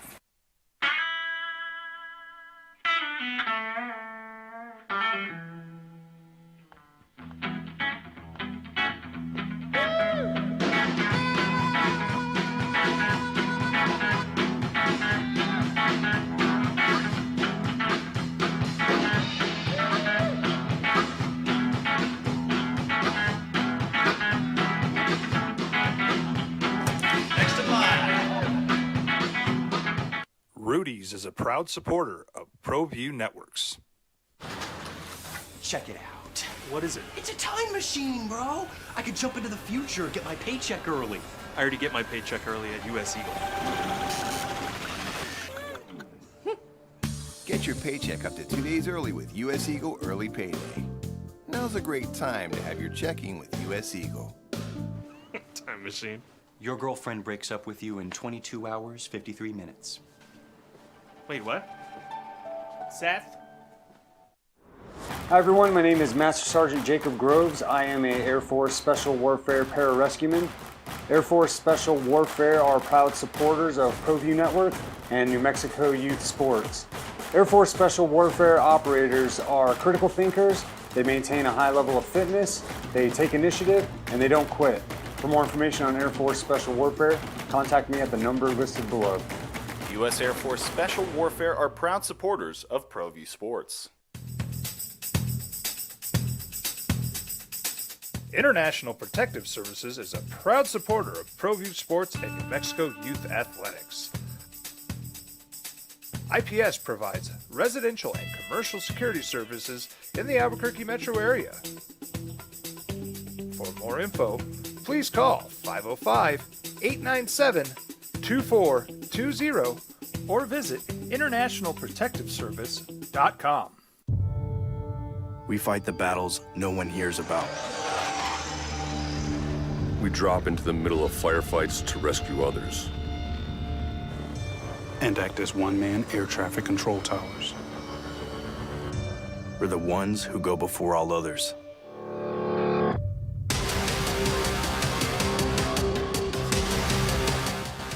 U.S. Air Force Special Warfare are proud supporters of ProView Sports. Dream style stucco. Stucco is the way to go. A Southwest tradition, beautiful and durable. The perfect combination. Your favorite color, your favorite texture. You're gonna love it when they put it all together. Through any weather, nothing looks better. From the smooth to the rough, they really know their stuff. Nobody does stucco like Dream style stucco. Well, I'm going to the frontier, walk up to the cashier, order up a root beer and a #1. Cover it with green stuff, one scoop is not enough. Find a booth is real tough, back by the Duke. Meet my family, meet my friends in the quirkiest restaurant I have ever been. All of Albuquerque's favorite spot, it's the Frontier Restaurant. The Frontier Restaurant is a proud supporter of ProView Networks. As a mom, I try to make the best choices for my family and our health. That's why I choose Western Sky Community Care. It's a Medicaid plan with quality health coverage and special benefits like Boys and Girls Club membership credit, additional dental benefits, and wellness and support programs. I decide which Medicaid plan is right for us. I choose Western Sky Community Care. Learn more about Western Sky Community Care by visiting discoverwesternsky.com today. Sometimes it's the small things that make life easier, like never worrying about being declined at an ATM when only cash will do. With You're Covered from US Eagle, we'll cover you, even if the money's not there. That's a good feeling. And we do it with no extra fees or penalties. It's called trust, and we think that's important, especially if we're asking you to trust us. At US Eagle, that's just part of what it means when we say people mean more. Sports Animal. All right, you're coming in this morning at 505-246-0610. Looking forward to talking to you. That's the text line as well. Opening drive, Jeff Symbieta and JJ Buck, A. Marie as well. Adrian's producing on the ProView Network side. You can watch the show, Comcast Channel 26, throughout the state of New Mexico, on our Facebook page, the OD and the AM, and, of course, on ProView Network's YouTube channel. So we're going to go to the phones in a second. I just want to finish up this thought on the NIL. So, JJ, we always think about football and basketball, and it was interesting, some of the conversations I had last night. So when I do I come out here, and Monday is a lot of the administrators. Football coaches will come in today, and I'll see most of them tonight. It's such a different perspective, right? And there's talk about collectives at different schools, and some are more inclusive. And Eddie Nunez, who was with us earlier, talked about how UNM's collective is helping with track and field and with women's soccer. But you've heard coaches tell you in women's sports, JJ, that flat out we're losing players to other schools because of their NIL. And the women administrators were just going, I don't know what we're going to be able to do, how we're going to be able to do this. You've got golf coaches and you've got tennis coaches, and they're out fundraising, and if they get $55,000, $65,000, $75,000 a year, that's a big deal for them. Now they got to double or maybe triple that to try to pay NIL deals, and the money may not be there. They're really worried. The money's not going to be there. But the thing I think you can do, and it's why I asked Eddie Nunez this question, it's why I talked to coaches about it, is they have to be more involved in the process of NIL deals for their student athletes, especially the Olympic sports, because it's easy right now for Richard Pitino to sit back and get NIL deals for his guys. But if you're Heather Dyke, you're Joe Franklin, you're the softball team, you're Jill Trujillo, you just won a Mountain West conference championship, you're going to the NCAA tournament with your women's golf team. The thing that why I want to see this open up is because you're already going to get X amount of money, as you said, from your donors that has to go back into your program to support things, travel, etc. But with your connections, is there something you could do that you know someone and you're like, hey, I got my golf team like free meals for the year, or I got my golf team, something where they get grocery cards for a few months. Like, those are the things that can come about with NIL deals, that it's not just here's a check for $100,000. And that's why I think the schools and the coaches, they need to be more involved in the process to help out every single athlete, because the NIL deal doesn't just mean here's a $100,000 check for everyone. And there was one athletic director who said, it would be easier for us if it just all ran through us, right? So if it ran through the athletic department and they could, in his words, we could just pay them, right? And of course, we're not there yet because, this isn't pay to play. We're not paying these athletes. This is NIL. Well, we all know what it is and what it's becoming, and it would be cleaner because literally had this conversation with an AD at another school that you and I had here. Who's running it? Is it the person or the people running the collective and who's actually paying these student athletes, or is it the coach? And at some point, and this was really interesting conversation last night, what happens when inevitably pick your school, and it didn't have to be in this league, but it's wherever, where the coach and the collective clash, right? That they don't see the same value in a student athlete or whatever, and somebody FUs the other, and the collective guy says, all right, screw it, I'm out. And all of a sudden, who's running the collective? Like, the collective has so much power right now, right? The collective's got these deals with these student athletes, and then all of a sudden somebody's not getting paid. And I just, the potential that people are seeing for things to blow up. And, every time I hear a different scenario, I'm like, dang, right? Something's going to happen. That's going to force, and I'm going to go back to that, who the hell is they? It's going to force them to figure it out. But there's so many concerns. All right, 505-246-0610. Let's go to the phones. Bruin James, good morning to you. How you living, James? Hey, living good, man. You were talking about this NIL and all this, and these super conferences and stuff like that. To me, I'm kind of on the edge with riding in between. I don't know, because UCLA is going to have to go back east to play football, and they're going to come back on a Saturday night, land, then get all their stuff together, then take off again, on Wednesday night or Thursday night, whatever they take off on. And, man, that's going to be pretty tough, traveling and things like that. Well, ask their softball team, James. Ask their softball team how they're going to feel about that. Leaving in the middle of the week, and their nearest league game outside of USC is going to be Nebraska, and they're going to have to go to Rutgers, and they're going to have to go to Penn State, and they're going to have to go to Wisconsin. Ask them how they feel about making 2 or 3 stops on that trip while trying to be student athletes and going all over the country 3 time zones away. Right, and then the thing that's got me upset really the most about this thing is I was really happy that they would go to Vegas and play at T-Mobile, and I'd be there, I'm there, and now they're going to be at Chicago or Indianapolis or wherever, something like that, and it's bogus, man. I mean, I want to, be at the motel with the Bruin, the band, the cheerleaders, and meet Josh Shipp's mom, and Russell Westbrook's mom, and Darren Collison's parents, and sit there and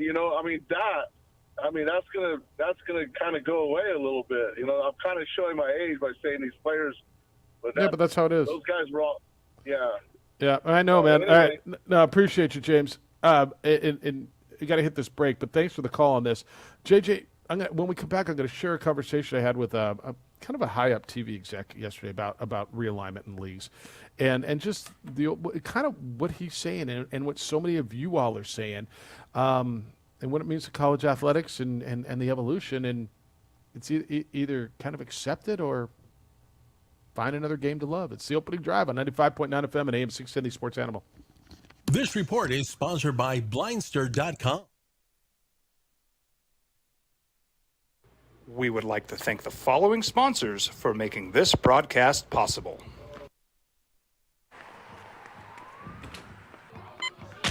These are more than just the sounds of a safe place to go after school. These are the sounds of interest being ignited and of mentors making an impact. At Boys and Girls Clubs, we don't do just one thing. We do whatever it takes to meet the needs of every kid who comes through those doors. Because whatever it takes is what it takes to build great futures. Great futures start here.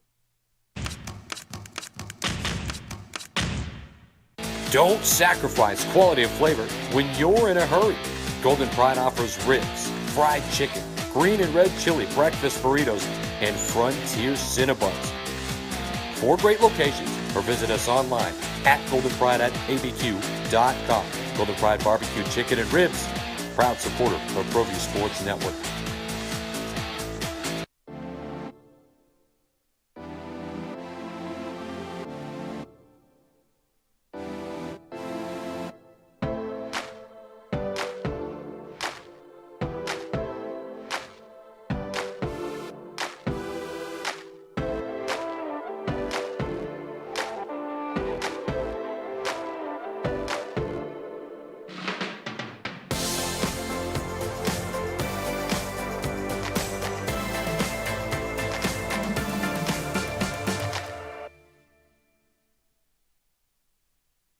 like to thank the following sponsors for making this broadcast possible. For your business or your home, Valley Fence stands alone. We're number one in New Mexico for a reason. It's the best fence you can own.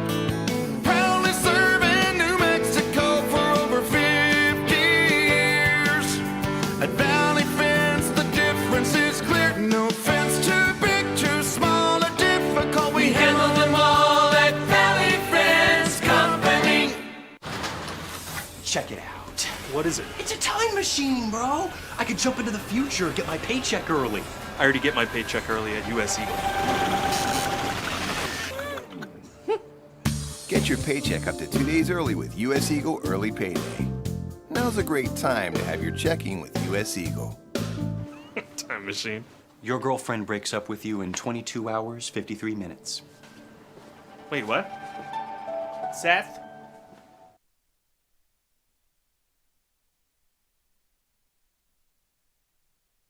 We would like to thank the following sponsors for making this broadcast possible.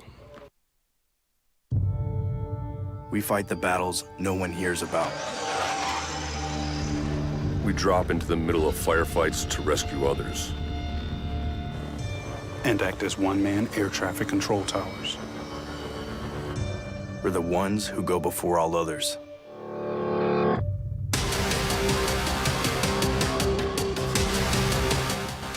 U.S. Air Force Special Warfare are proud supporters of ProView Sports.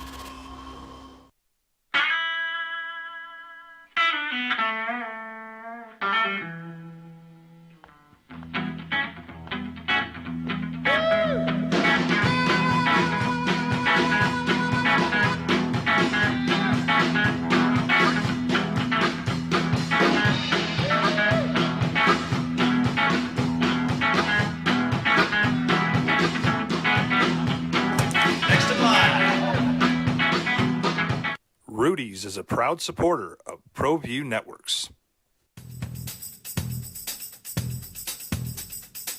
International Protective Services is a proud supporter of ProView Sports and New Mexico Youth Athletics.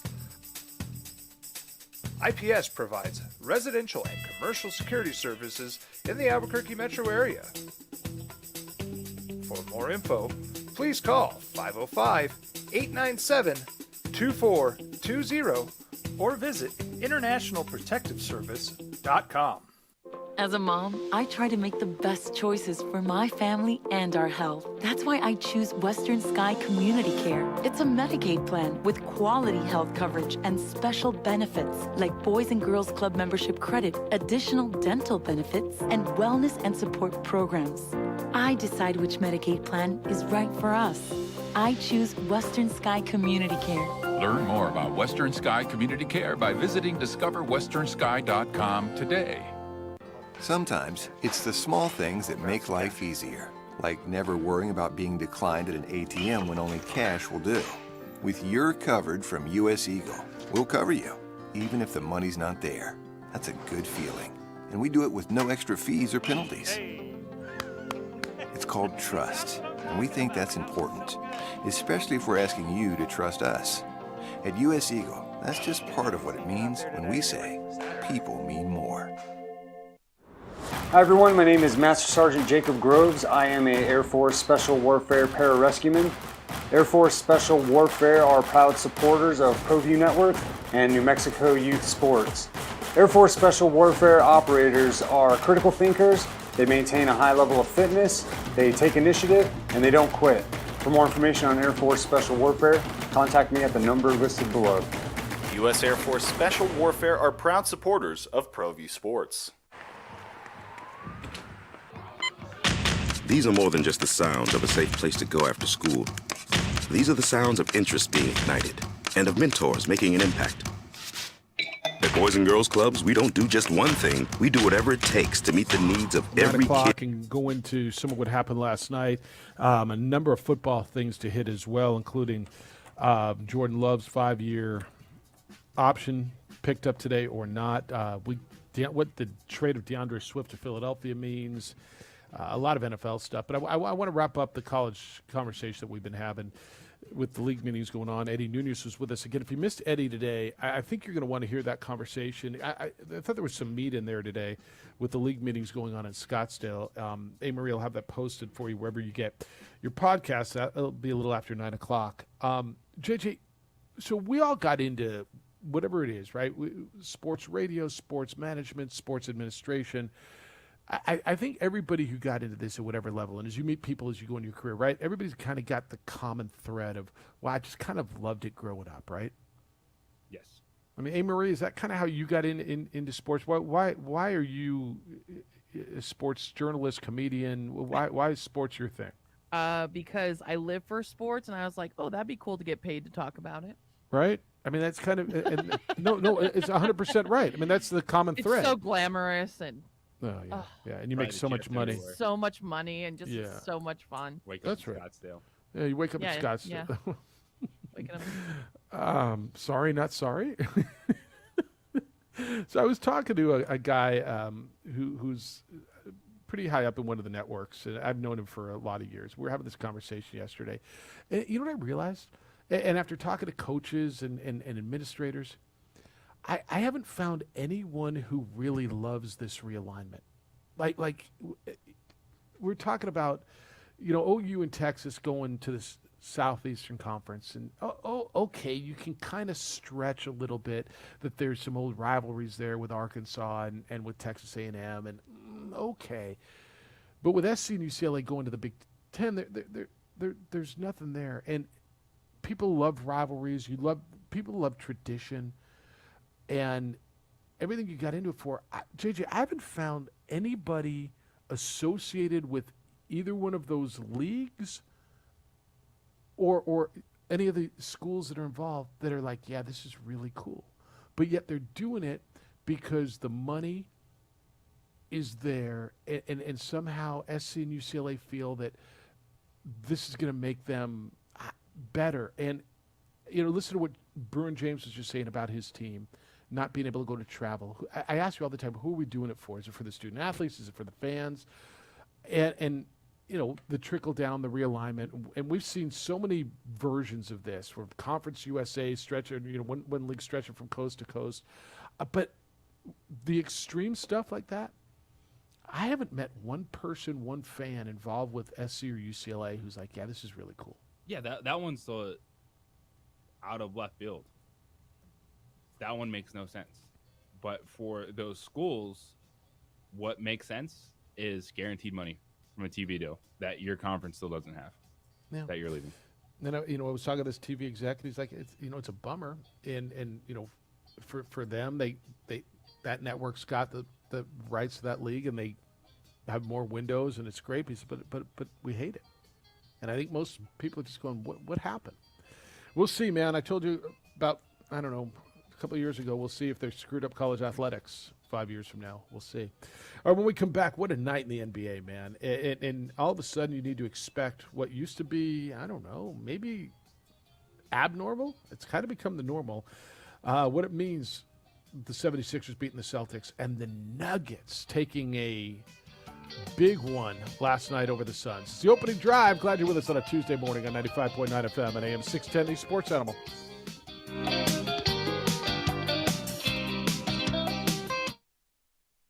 We would like to thank the following sponsors for making this broadcast possible.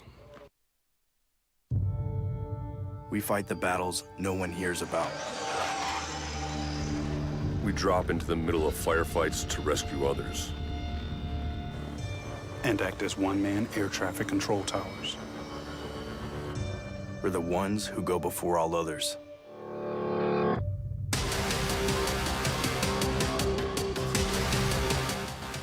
U.S. Air Force Special Warfare are proud supporters of ProView Sports.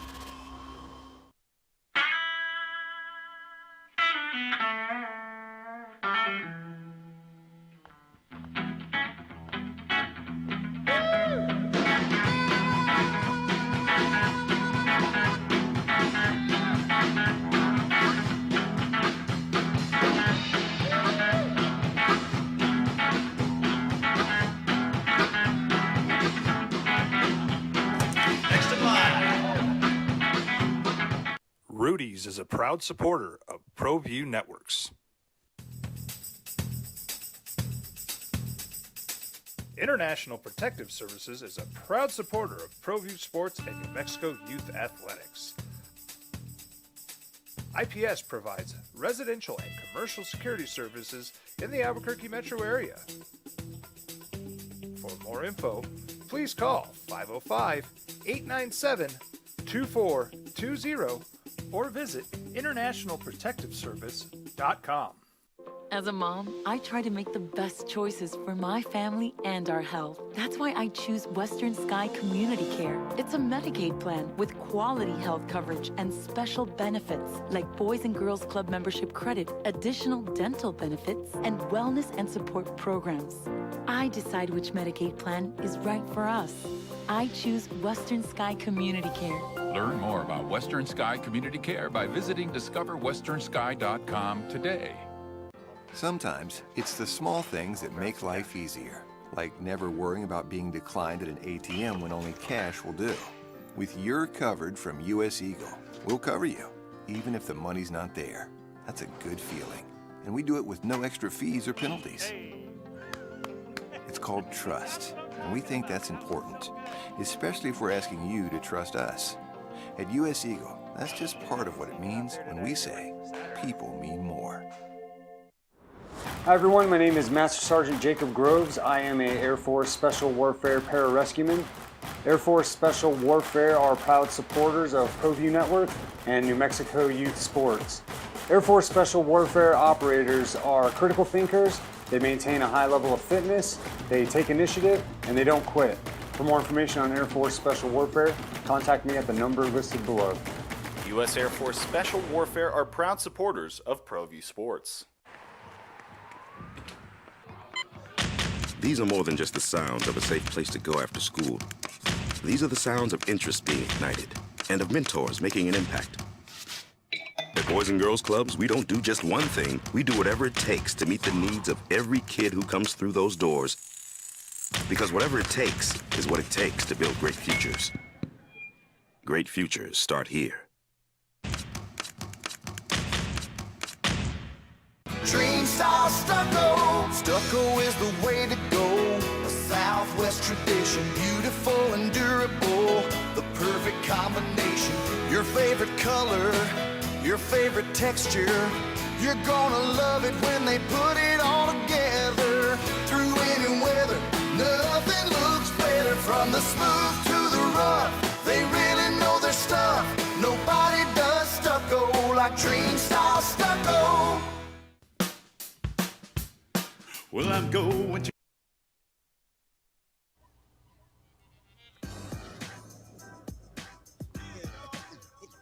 Now, voted the best sports show in New Mexico for 5 years running.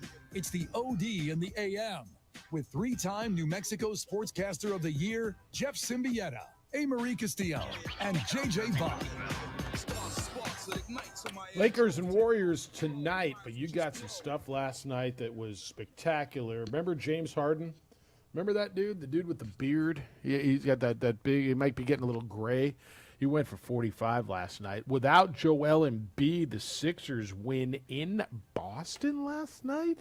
And then the Cheeky Nuggets, 97-87 at home, with a big victory over the Suns, take a 2-0 lead in that series. Good day to you. What is good? Jeff Symbieta, JJ Buck, A. Marie on a beautiful, what day is today? Tuesday morning?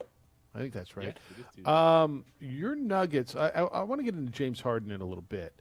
But your Nuggets last night, like, how, I don't know if you're letting your fandom come out yet. Are you still a little afraid of it? But you got to be a little bit. I mean, I'm never afraid of my fandom. Okay. The Nuggets and Avalanche are teams I'm all in on still. You know, that's like, I get fan mode with things like that, and definitely enjoying the moment. So Nikola Jokic goes for 39 and 16 last night. I don't know if he's maybe the most underappreciated superstar in that league. I think he is. I think in there's two factors to it. One, he doesn't look or play like the other superstars in that league. He's not flashy. He doesn't talk a bunch of junk. He's not a look at me guy. He doesn't shimmy when he makes threes like Steph, and he doesn't crown himself like LeBron, and he doesn't talk a whole lot like Embiid. Maybe you don't even know what his voice sounds like, right? And because number two, he plays in Denver, which is a market that has not gotten a lot of attention for basketball, period. Like the NBA. They've never won a championship in the NBA. Did they win an ABA championship back in the day with the Dan Issel, Michael Thompson days? David Thompson. Michael Thompson's a different dude. David Thompson, Skywalker. By the way, another great nickname, Skywalker. Great nickname. He was unbelievable. But I think he's like the most unassuming, most underappreciated superstar. And you're going to say, well, Jeff, he won the MVP twice, and he did. But it's one of the most, or two of the most disputed MVPs because it's so wild. Like the MVP is a regular season award, right? And yet, if you don't get to the NBA Finals, you're like, you ain't the MVP. They're two different things. Right. And look, and by the way, today is when we'll find out who the MVP is. And today's when the MVP in the NBA. Joel Embiid. It should be Joel Embiid. I mean, this is his year, and I think he wins it this year. But Nikola Jokic is right there in the running, don't you think? Yeah. People won't vote for Jokic because he already has two of them. Yeah. And he didn't go to the NBA Finals, hasn't won a championship yet. So how could he be put in this historic class of 3 MVPs, let alone 3 straight MVPs? I look at the playoffs, and I imagine it's this way in every sport every year, right? I hate the conversation of who's got the most to gain, who's got the most to lose.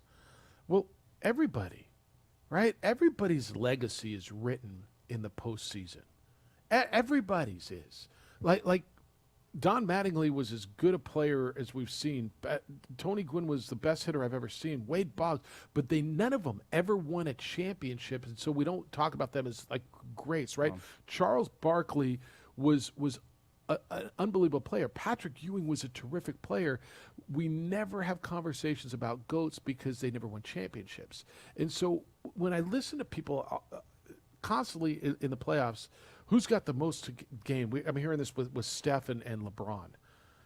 They both do and they both don't. Like those two, their legacies are cemented, dude. They can you add to it? Yes, but neither one of them can detract from their legacy. They're not. I think that, to your point, the legacy talk can be frustrating, but it's a real thing. It's how, like, the postseason is how you add to your resume. And to me, it's not necessarily the fact that everyone has pressure. I look at it as specifics. And there were 2 teams going into the postseason that had to make a run this year. It was Philadelphia and it was Denver. Just because if you didn't do it now, what are you supposed to do?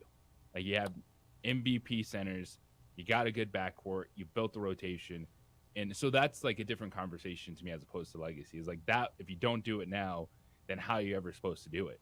What is the a run pressure of the moment? Like, if you're not in your conference finals, like if you're not playing to get to the NBA finals, then how are you ever supposed to get over that hump? So those were, like, to me, to your point, like, I look at different teams specifically of kind of in the moment, what does it mean? Legacy wise, yeah, like Steph and LeBron, they can only actually grow for as good as they are. And this is great because, last time we saw, Steph and LeBron had no chance because the Warriors were juggernauts with Kevin Durant and that team. And it was, how are you supposed to beat these guys?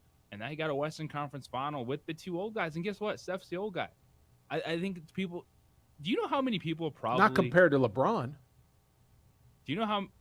That's not that big of a difference. No, it's 3 years, but like, do you know how many people are probably like shocked this week when we were actually talking about Steph's age? That he's 35 years old. That you think they thought he was younger? Yeah, dude's been around for a minute. Yeah, but now. It's just crazy, like what we're seeing out of these guys. And I'm looking at LeBron because people were saying he kind of coasted through the Memphis series. Oh, he's showing his age. He's 38 years old.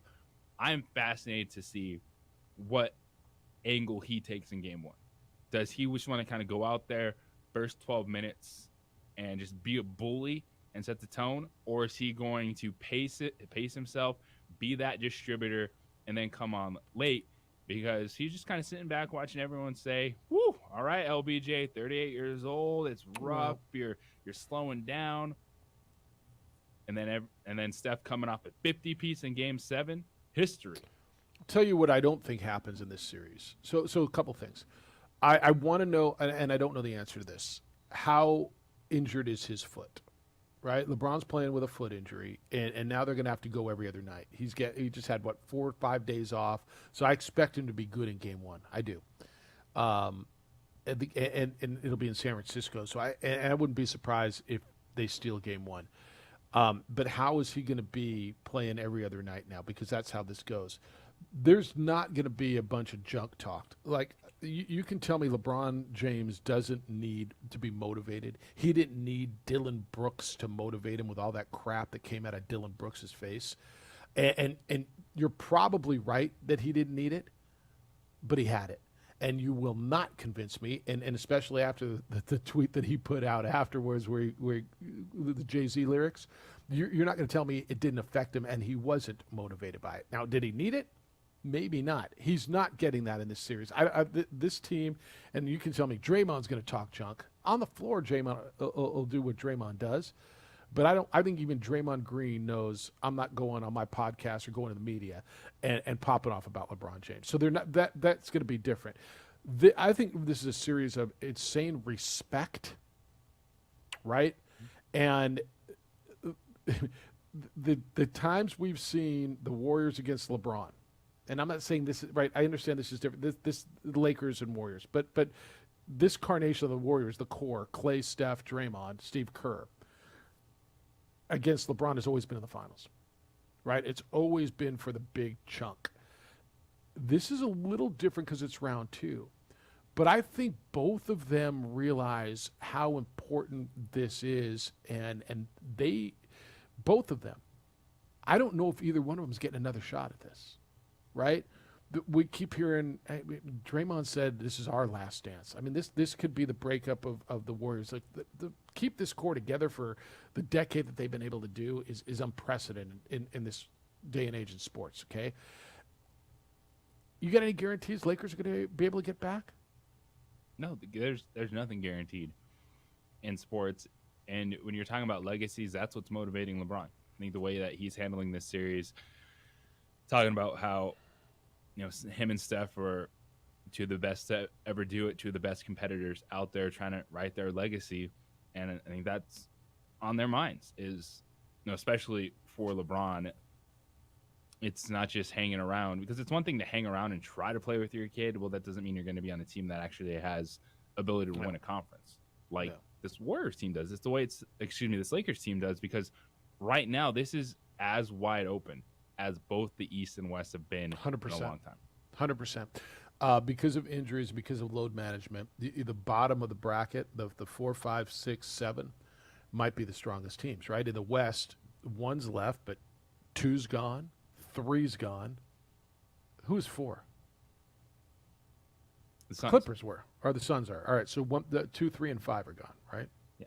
So overall, this is the first time. It's an amazing stat. Since 1984. So that's when they went to the 16-team playoff, 8 in each conference, that a seed from every line. So there's a 1, 2, 3, 4, 5, 6, 7, 8 seed in the second round. It's an amazing stat. And it shows the parity in this league, but it shows, and this was a lot of talk yesterday. I heard, I listen to way too much stuff sometimes. Who is it? Is it Colin Cowherd who says it? If the NBA is going to keep showing us, or if the NBA is going to keep devaluing the regular season, then the fans are going to keep devaluing the regular season. Meaning 10 of the 15 teams make it into at least the play-in tournament. And you're watching teams, you can rest your players, and all of a sudden you get an 8 seed, a 7 seed. I mean, there's a really good chance, right? We're going to have a 7 seed in the Lakers if they get through. We're going to have a 7 or 6 in the Western Conference Finals, because that's who's playing, right? That's the Warriors. The Miami Heat are an 8 seed. They're up 1-0 in their second round series. They beat the number 1 seed in 5, right? And I think the NBA's got a real regular season problem. I think they've got a real regular season problem. Now, you're going to tell me the ratings are up and people are still watching, and you might be right. I don't know what the numbers are. Well, the postseason numbers are up across the board. The postseason numbers are nice. How are the regular season numbers? Which, that's always going to be a struggle, but the postseason is where you're going to earn your money back. 100%. Through the NBA with your television partners. But it's also, I'm not a fan of load management. I'm not. Like, I think there's times where if you need to sit a dude during regular season, you got to do it because you're thinking about the full picture. But there's also, if you're the NBA, there's nothing really you can do because you look at a team like Miami Heat and they didn't load manage their way to the postseason. Like, they just were that team where they were fighting for 6, 7, and 8, got into the play-in tournament, and then started winning games. So I think you just let it go. I do like trying to put numbers on maybe certain awards. Like, all right, you have to play X amount of games. You have to hit this number to get certain things. And they're leaning to that. Incentivize players to be on the floor more. But I think when you look at it overall and you take a look at the best players in the game, they are playing the majority of the games. But to your point, there is a question with the regular season, and we're seeing that too in the NHL playoffs. Now, that's kind of always been a thing, but when you have your best team lose not just in a game 7, but lose a 3-1 series lead, that's what happens when you're playing a 7-game series, man. Yeah, and I don't know that it bothers me as much. I don't know. Sometimes things happen in the playoffs. I think we've gotten to a point in almost every sport now, and they're going to have to, the people who run these games are going to have to do the math on this. I understand more playoffs and more teams in the playoffs, and more teams eligible for the playoffs. There's an advantage coming down the stretch. There's more excitement. There's more money. But if you're letting 2/3 of your teams in the postseason, right? What does that mean for your regular season? Why do I care? But does it, when you look at what we see right now in the NBA, I can understand the worry of does the regular season matter, but I also look at it and say these are all competitive teams. Like the Heat, they're not there by accident. Like, they played a really good series. They have a really good player. The Lakers, that was real injuries that they went through in the season. Got healthy, knocked off a Memphis team that has a lot more turmoil going on. Who were really injured. So too. While I would be kind of worried and you want the best product out there because you want fans coming to games throughout the regular season, you still have TV windows to fill. If I'm the NBA, I'm feeling pretty good because these are all competitive teams. That's fair. No, that's fair. You're right. We don't have. I think there's 2 teams of the 20 that were under 500. I might be a little wrong on that. I think that's fair. When you look at the bottom right, Oklahoma City didn't get through. Who were the 2 teams in the West got knocked out? Oklahoma City and who else? New Orleans? It was New Orleans. Yes. All right. And in the East, it was, I don't even remember who Chicago it was. and And Toronto. Yeah. Yeah. And, I mean, look, everybody can compete on any night. I mean, except for Houston. Everybody can compete on a given night. But I think they've got a regular season problem, and we'll see. All right, when we come back, a former Mountain West quarterback got drafted. He's been compared to a longtime NFL guy. Who that is and why that might be a really good thing for a guy who won a New Mexico Bowl just 2 years ago. It's the opening drive on 95.9 FM and AM 610, the Sports Animal. Telling it like it is. But Steph Curry. We would like to thank the following sponsors for making this broadcast possible.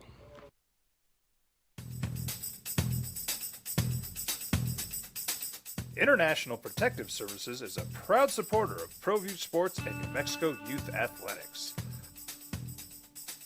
IPS provides residential and commercial security services in the Albuquerque metro area. For more info, please call 505-897-2420 or visit internationalprotectiveservice.com. Sometimes it's the small things that make life easier, like never worrying about being declined at an ATM when only cash will do.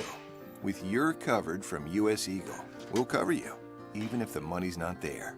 That's a good feeling. And we do it with no extra fees or penalties. It's called trust, and we think that's important, especially if we're asking you to trust us. At US Eagle, that's just part of what it means when we say people mean more. Hi everyone, my name is Master Sergeant Jacob Groves. I am a Air Force Special Warfare Pararescueman. Air Force Special Warfare are proud supporters of ProView Network and New Mexico Youth Sports.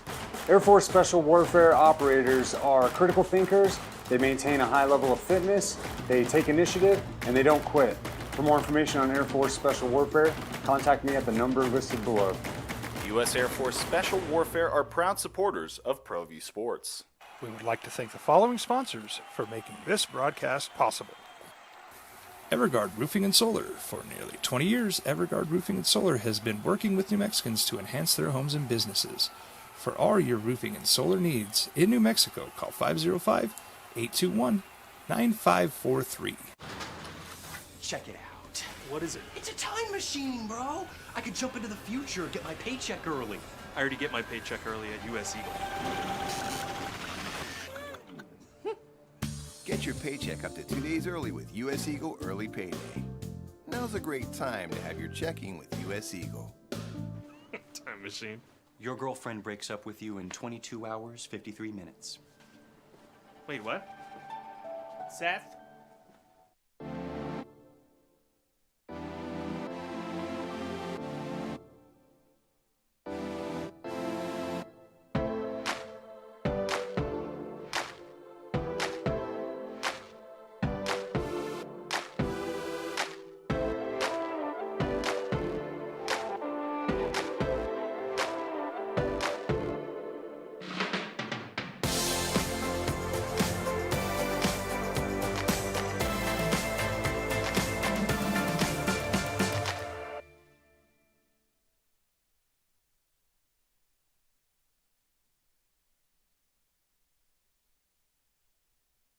We would like to thank the following sponsors for making this broadcast possible.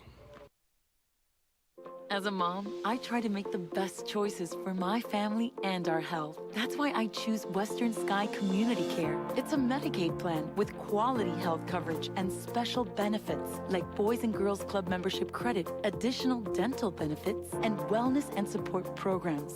I decide which Medicaid plan is right for us. I choose Western Sky Community Care. Learn more about Western Sky Community Care by visiting discoverwesternsky.com today.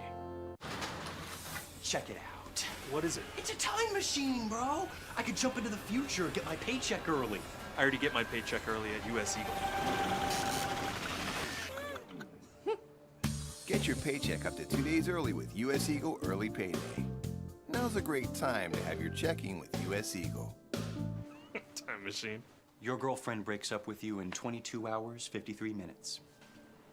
Wait, what? Seth? We fight the battles no one hears about. We drop into the middle of firefights to rescue others.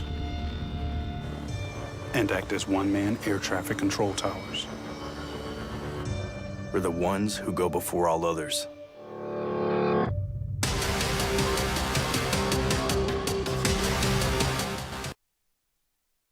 OD in your AM, good day to you. Big day for Jordan Love, and the Green Bay Packers will decide whether or not they're going to extend quarterback JJ, who won New Mexico Bowl, about 5 years ago?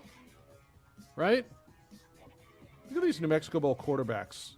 We've got 3 in the NFL from the last few years. Clayton Tune got drafted, didn't he?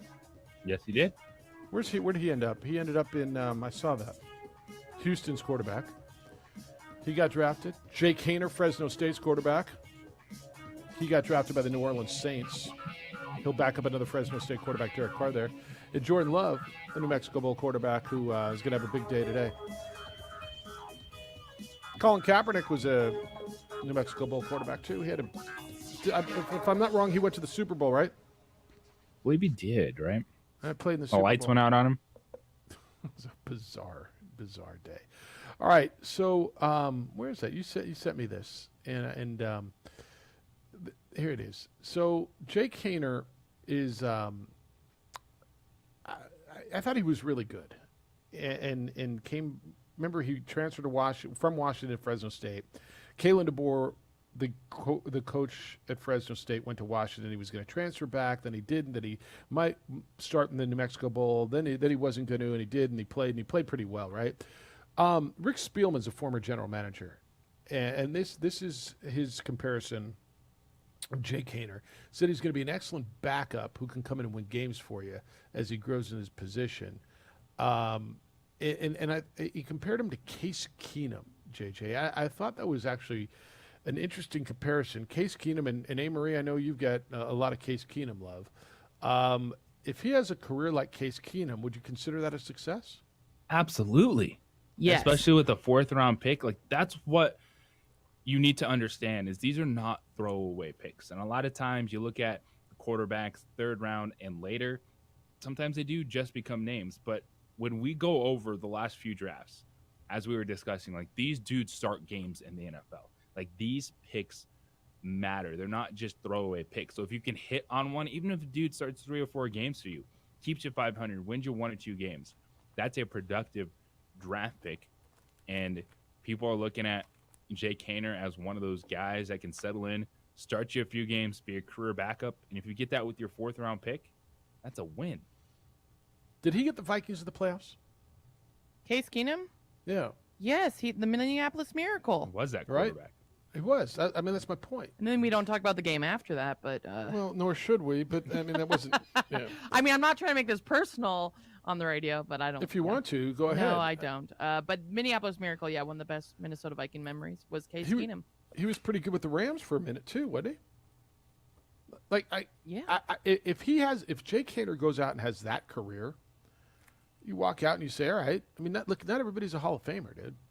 But I'll bet Case Keenum, without looking it up, if I told you Case Keenum made, I'm going to throw an over/under at you, and then I'll look it up. $60 million playing football, over/under in his career. He probably got over that because he was right. Broncos actually signed him as a starter too. After that, right around there. Case Keenum, all right, it's under, but I mean it's still pretty good. Case Keenum, as of this is 2021, so he was over $44 million. I don't know about you guys, man, but if I made $44 million by the time I was 34, 35, I'd feel pretty good about myself. Right? I feel great. Is he with the Commanders now? Where the hell is he now? He was with the Bills, Cardinals? I have no idea. All I know is he keeps getting jobs, and somebody keeps paying him $4.5 million a year to go on top of his $44 million that he's made. Give me that career. I'm good. Give me that career. You all right? All right, DeAndre Swift going to Philadelphia. So we all sat around on draft day and went, "What the hell is going on? What are the Lions doing?" And okay, so JJ, you sent me a number that he's been okay on the ground, 6 rushing yards over expectation over his entire career. So he's good out of the backfield. He kind of turned into a 3rd down back that I didn't understand how they used him and why they used him. I thought he got injured a lot. I feel like he's just so insanely underutilized in Detroit. And they found that they had Jamal Williams last year, who I think he scored 16 touchdowns, led the league in touchdowns last year, and was terrific at the goal line.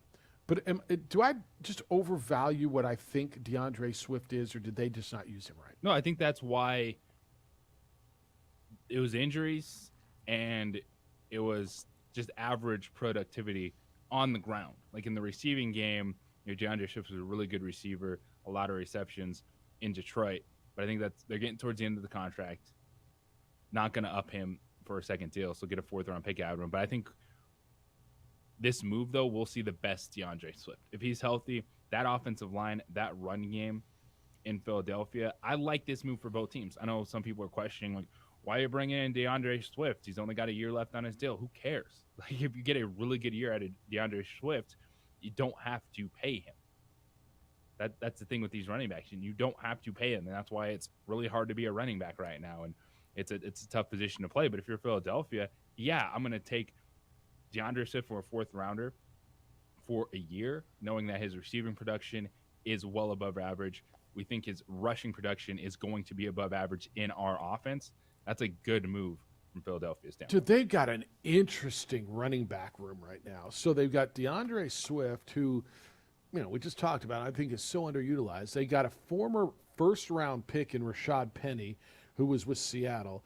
And then Kenneth Gainwell and Boston Scott, all they do is perform every time Philadelphia puts them in, right? And so, last year they had Miles Sanders. And I thought Miles Sanders had his best year of his career. Where did he end up? Did he end up in Chicago, Carolina? I thought he was so good, but then they get down to the goal line, they give it to Sanders, to Gainwell or to Boston. You want to talk about running back by committee? You want to talk about a team that is going to just blow your mind and piss you off in fantasy football next year? No, look at their running back. It's Philadelphia, because this still allows them to maximize Scott and Gainwell, because they're not double-digit touch guys a game. Penny has some injury history, so you're bringing in two guys that if you combine them, the production you get from Rashad Penny and DeAndre Swift, and they're healthy, in that offense is going to be really good based on the depth. And so these are the running back moves that make sense. It's all right, you give up a fourth-round pick for DeAndre Swift, but if you maximize him in this window right now, that's what you're worried about. I'm not worried about DeAndre Swift's second contract. If I get a year out of him and then he's worth more money than we can pay him, all right, guess what? You always tell me I can find running backs. I'll go find another one. But I got a guy with really good upside right now in my offense. And, from Detroit's standpoint, what they were able to do after the fact is they restart their clock, with their running back. They got a veteran in there, David Montgomery. I think Jahmyr Gibbs, even though a lot of people were questioning his value at 12, he's going to perform. Like, he's a really good running back out, and he'll be that DeAndre Swift type of guy for him, catching passes out of the backfield, kind of lining up everywhere. And it worked out. I think Detroit played it well. And then for Philadelphia, big-time move. All right, when we come back, breaking news in the NFL regarding Jordan Love. They've come to a decision, a conclusion on what to do with Jordan Love's contract, and I'm going to tell you why it makes sense for both the player and the team. That's when we come back. I want to tell you about Aaron Jones and IPS. Aaron started International Protective Service back in 2006, providing private security for homeowners in Fort Hills. All these years later, homeowners, business owners all over the Burke trust IPS to protect what they've worked so hard to build. I'm one of those homeowners. I've trusted IPS for years. They don't just come around when I'm not there. They come around every day. I'm out pulling weeds. There's Officer Crespin. If I'm gone, I see him on the security cameras. Like, they're there all the time, making sure my home and now my neighbors use IPS, making sure what we've worked so hard to build is secure. Property crime's been on the increase. The officer shortage is a real thing. And that's what IPS does, is protect what you've worked so hard to build. This is affordable private security, highly trained armed guards, 24-hour patrols. Call IPS and see what they can do for you. They're committed to our city and to your protection. The number is 505-897-2420. Area code 505-897-2420, or online at ipsglobal.com.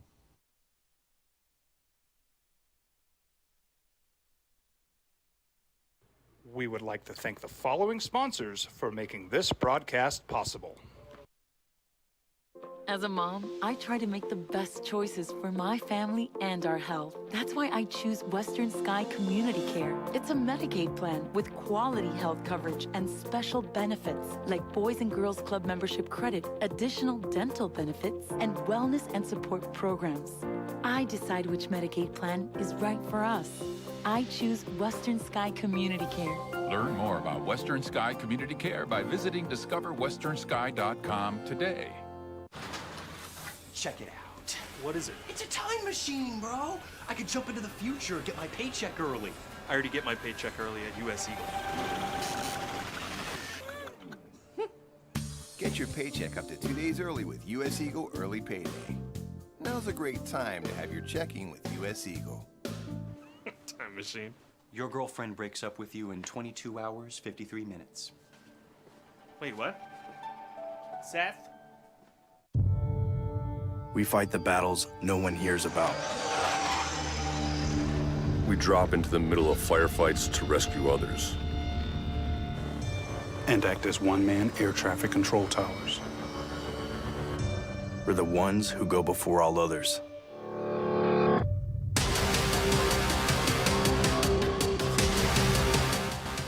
U.S. Air Force Special Warfare are proud supporters of ProView Sports. Well, I'm going to the frontier, walking to the cashier, order up a root beer and a number one. Cover it with green stuff, one scoop is not enough. Find a booth that's real tough, back by the Duke. Meet my family, meet my friends in the quirkiest restaurant I have ever been. All of Albuquerque's favorite spot, it's the Frontier Restaurant. The Frontier Restaurant is a proud supporter of ProView Networks. Check it out. What is it? It's a time machine, bro. I could jump into the future, get my paycheck early. I already get my paycheck early at U.S. Eagle. Get your paycheck up to 2 days early with U.S. Eagle Early Payday. Now's a great time to have your checking with U.S. Eagle. Time machine. Your girlfriend breaks up with you in 22 hours, 53 minutes.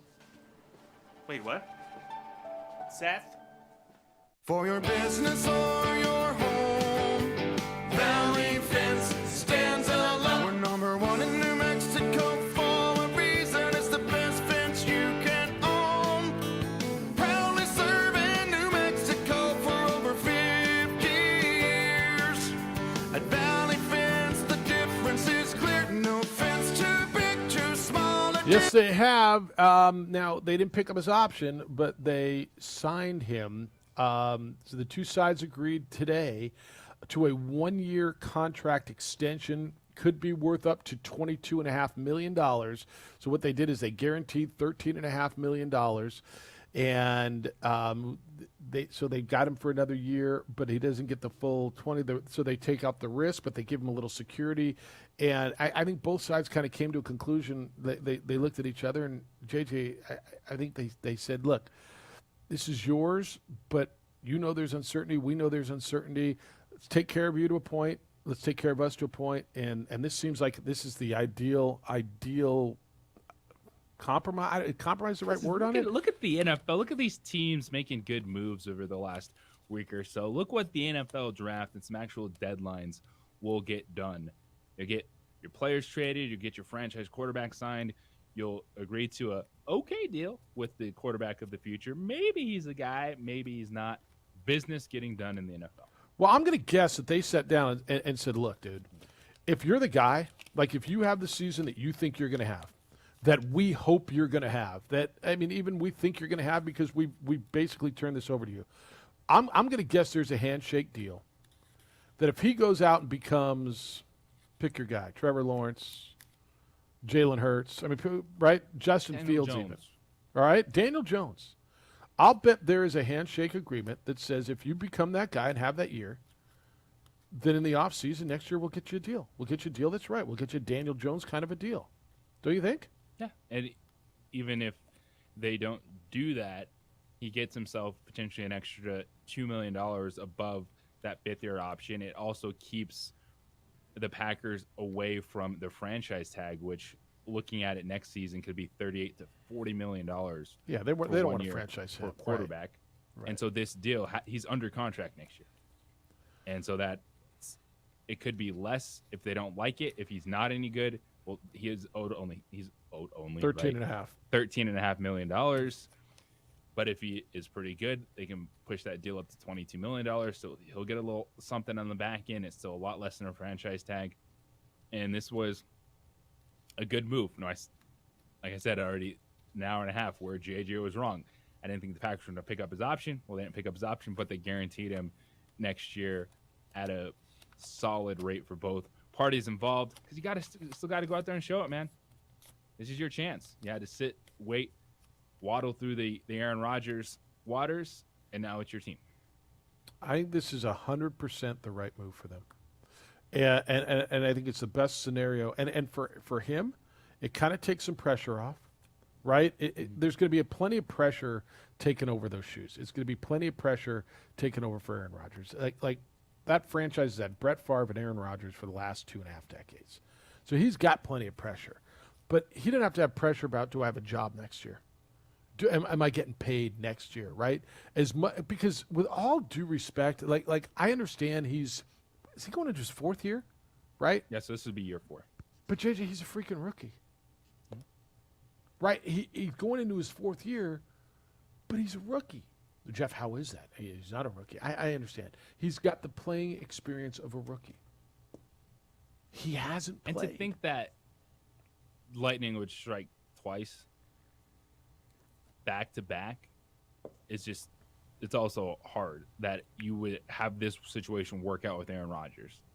A couple years behind Brett Favre, and then boom, franchise quarterback, and then for it to work again. Maybe it will, but that's why, if you're the Green Bay Packers, this is a solid move for both parties involved, and this is just a classic reaction to the moment.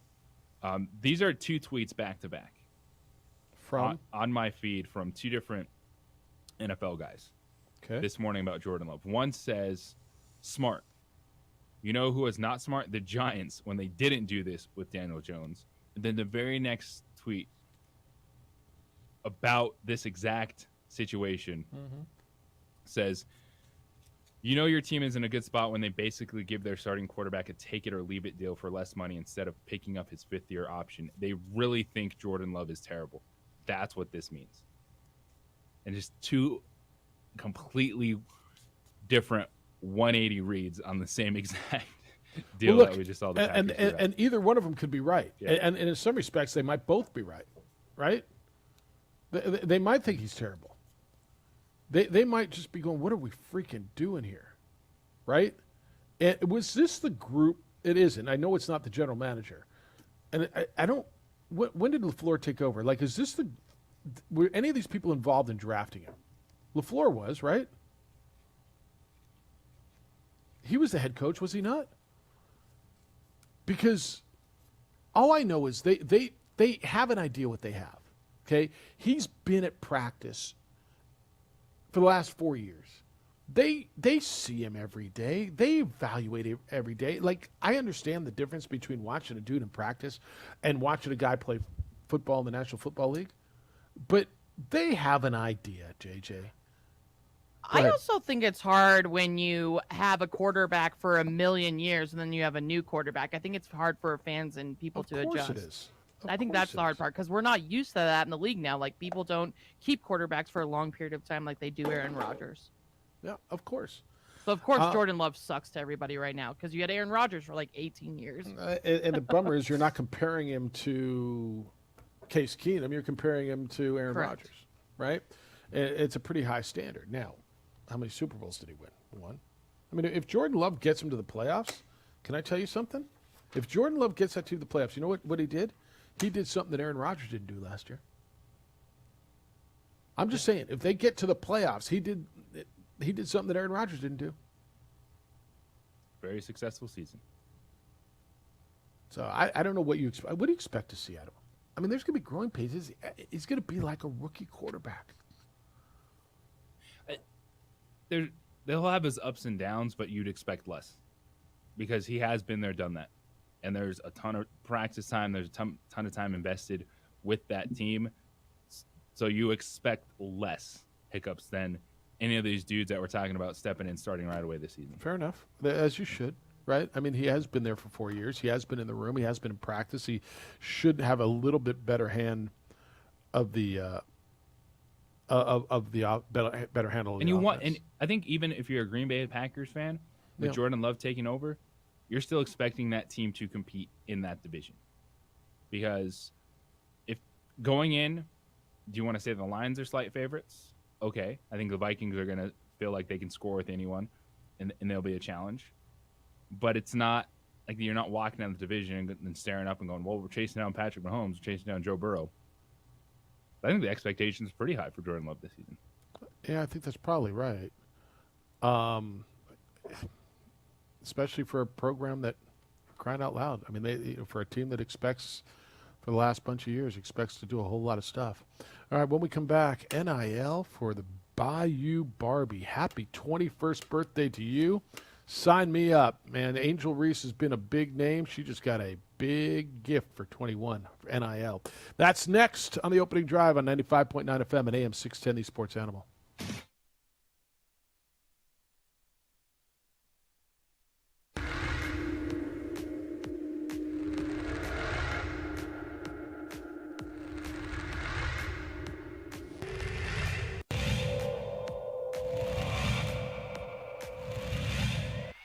There's a line drive right at the shortstop for out number 3.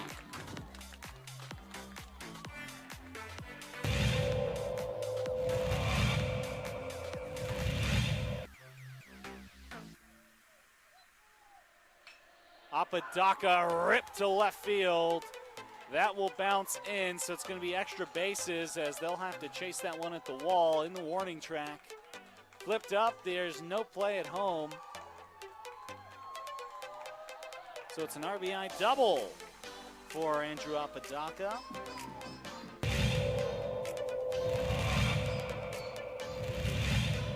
Runner at third.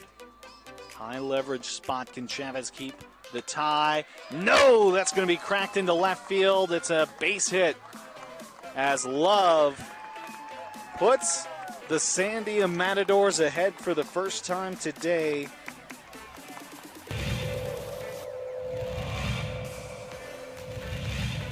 The 0-2.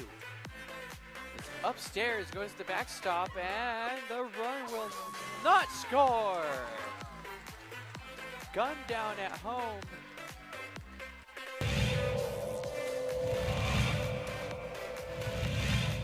Chavez rocks and fires. Ahmed, that's going to be an RBI for Ahmed as that one right through the gap in right center. Petrie will scoop that one, and it's looking like a triple as Ahmed plugs into third base, and what a way to score that run for the Matadors. Coach Romero barking out his orders there to his players. He's been around the game for a long time. Nice shot to center field. That'll bring runners in. Just like that, La Cueva will bring 3 runners in to go up 3-0. Runner advances to third.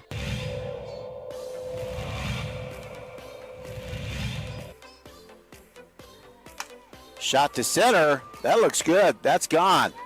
Man, outstanding center shot there. As La Cueva will score. Antonio Lucero, second baseman, quite the hitter.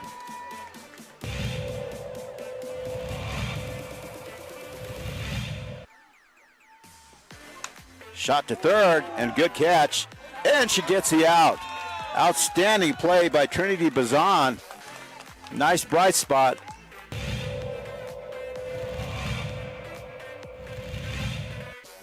Costly errors allowed Cleveland to get 1 run back. That one's hit on the ground to the left side. Throw to first in time. Throw home. Got her. Whoa, what a play.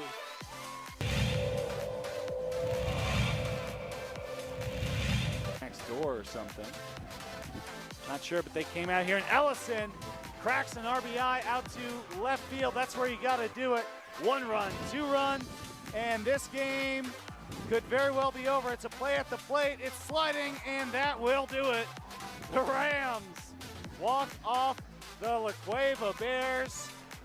It's a 3-run batted in shot by Dean Ellison.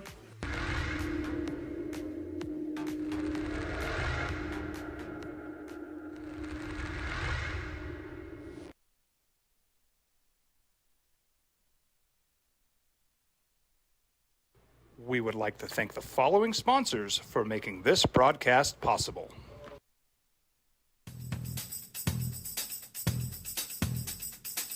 International Protective Services is a proud supporter of ProView Sports and New Mexico Youth Athletics. IPS provides residential and commercial security services in the Albuquerque metro area. For more info, please call 505-897-2420 or visit internationalprotectiveservice.com. And Jason Hooten just got a commitment on the Twitter from Brandon Suggs, who's a senior coming over from UCF. He played in 32 games at UCF last year, Central Florida. 6'6" swing, averaged 6.6 points a game and 3.2 rebounds last season. JJ in his junior year, or his fourth year, he gets the COVID year, so whatever you want to call the 2021-22 year, he averaged 10.1 points per game and 4 rebounds. So they got a guy who could score a little bit, a little bit of length. He transfers in from Central Florida, and they're completely reconstructing that roster down there. That's good. They've been able to land some guys with D1 experience, which is going to be key because you just need some stability, set the foundation, try to be as competitive as possible this season with all the noise that's going on that's not going away. And I know it's not Hooten's fault. It's not that basketball program, the players that are coming in's responsibility, but they got to deal with it. And they got to show that this is, they've turned the page. They got to show the character for that team, for that fan base, because there's a lot of stuff that people don't want to own that you got to, that went wrong down there. All right, Angel Reese. Familiar with Angel Reese? LSU star, the one that put the ring finger right in front of Caitlin. What's my girl from Iowa? Caitlin Reese. Caitlin, yeah. Clark. No, Clark. Caitlin Clark. Angel Reese. Angel. Right. All right, so she turns. She's got a birthday coming up on May 6th. That would be on Saturday. And she's celebrating her birthday by cashing in on an NIL deal. So she's kind of become. Hopefully she'll use your Uber code. Yeah, that would probably be best for her. That would be Cinco23, all caps. So she's cashing in, and I mean, she's kind of the biggest thing going right now in college basketball, at least the biggest name. She got her. Do you know what her NIL valuation is? It's $1.4 million. And so she came out and she got a brand new Mercedes for her birthday, and got a new NIL deal with Mercedes. Huh? See, and this is what people miss in this, is that for a lot of these players, like Angel Reese, her value is higher now than it will be if she's a number 1 overall pick in the WNBA draft. And you can always come back and sign autographs in the future 10 years from now, but you're not getting that same bang for the buck. And this is why student athletes are cashing in the moment in NIL, because this is when they are worth more than ever. So she put out a tweet with her and her brand new Benz, $70,000 car. It says "Big Body Benz Barbie," and it's got the look, the eye emojis. Why not get a new car when it's your 21st birthday week? Thank you, Mercedes-Benz Baton Rouge, for helping me purchase my new car. This is a gift to myself for everything that I've accomplished in 1 year. But I wouldn't be the Bayou Barbie without Bayou traditions. And then she put out all of her people, and so she's got the deal. How about that? And you need that NIL money to pay insurance on that car, for sure. Right. No, that's probably right. A 21-year-old driving a brand new Benz. Fair enough. Now you got to call your local insurance agent. Be like, hey, would you like to sponsor me NIL deal? Yeah, for my NIL deal. Isn't that the truth? Business, learning, taxes, insurance. Let's go. And put your big boy pants on. Here it is. Yeah, it's something else, isn't it, though? I mean, good for her, and good for the student athletes who are taking advantage of this. It's really something for them. All right, what do I get tonight? Can we hit this real quick? Real quick. Yeah. How about a Syracuse transfer coming into UNM? Yeah, for women's basketball. Yeah, and former so 4-star recruit. Mike Bradbury alluded to this when he was with us on Friday. This is the other side of it, okay? The transfer portal. And I'm glad you brought this up, because this was on my mind earlier.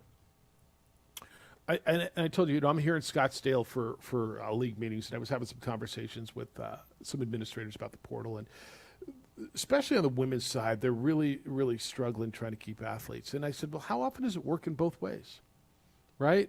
For all the players you lose I keep looking at every school in this league, whether it's New Mexico, Boise State, San Diego State, Colorado State, wherever it is, getting transfers in men's basketball, in football, in women's basketball from power schools, right?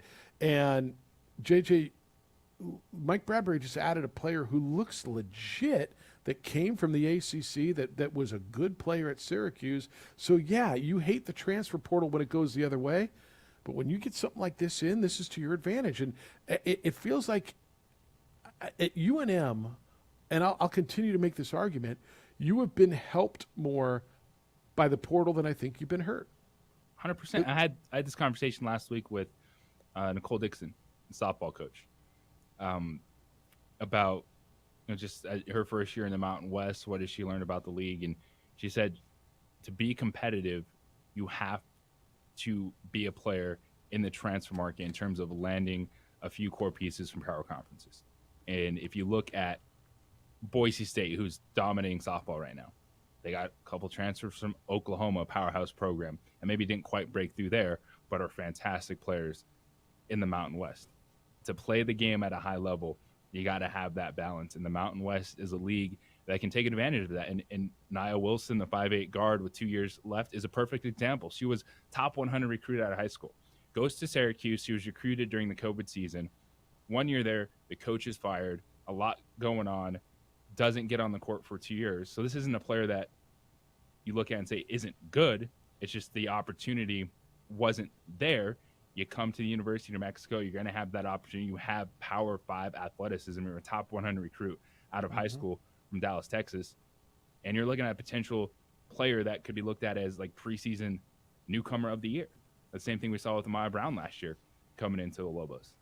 And so the Mountain West capitalizes on the transfer portal so much in these sports. This is where, and I imagine we're going to continue to get him for the next 3-4 years. When you lose a player,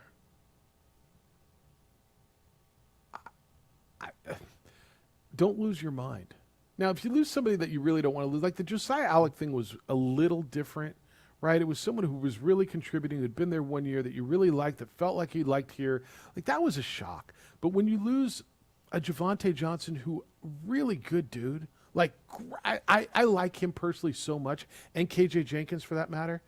But when you lose those guys because you're recruiting over them, I know it's uncomfortable, but that's how your program theoretically is getting better, right? The one area that I think your initial concern in all this, that it's hurting, it's football. Yeah, no. Like, I know it was, you're going to lose your all-conference players all over the place. And you did. Well, if you're successful in the other sports, it's easier to keep them here playing basketball, the other Olympic sports. But football is the one that's going to have the hardest curve to get over to be successful with moving forward. No, I think that's right. And the NIL thing's going to be big there, too. But you lose A.J. Halsey, and you lost Cody Moon. And we didn't really get into it, too, but then seeing Deion Hunter.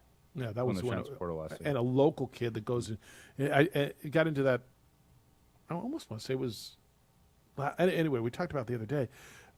Watching a local that's the one that stung him and Cody Moon, because they were two homegrown kids, two Albuquerque area kids, two Metro. Let's just say two New Mexico kids that both got into the portal. And I know the Cody Moon one stung because he went in conference, right? He ends up at San Diego State, and you're going to have to see him. Those ones, I agree with you on football. Football's tough. But then when you look at the last recruiting class, JJ, and you say, look at all the guys you got. Now, you may say UAB is not a better program. I'll argue with you that they've been. The TCU transfers, will it even out? And time's going to tell.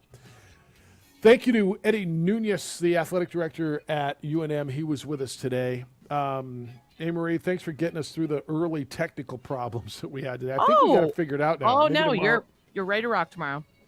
I think we got it figured out now.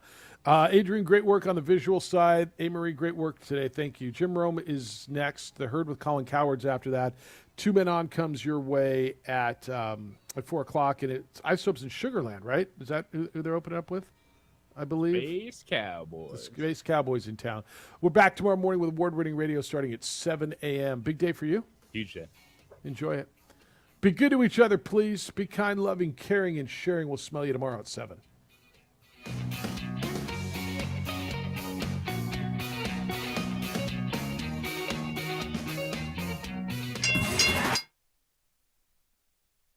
We would like to thank the following sponsors for making this broadcast possible. We fight the battles no one hears about.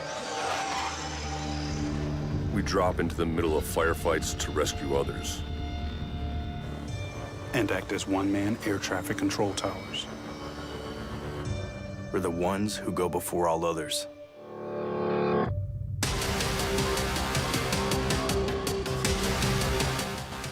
U.S. Air Force Special Warfare are proud supporters of ProView Sports.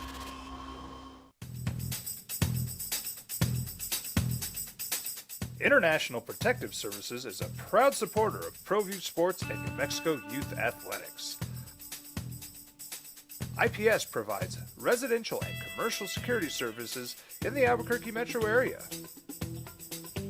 For more info, please call 505-897-2420 or visit internationalprotectiveservice.com.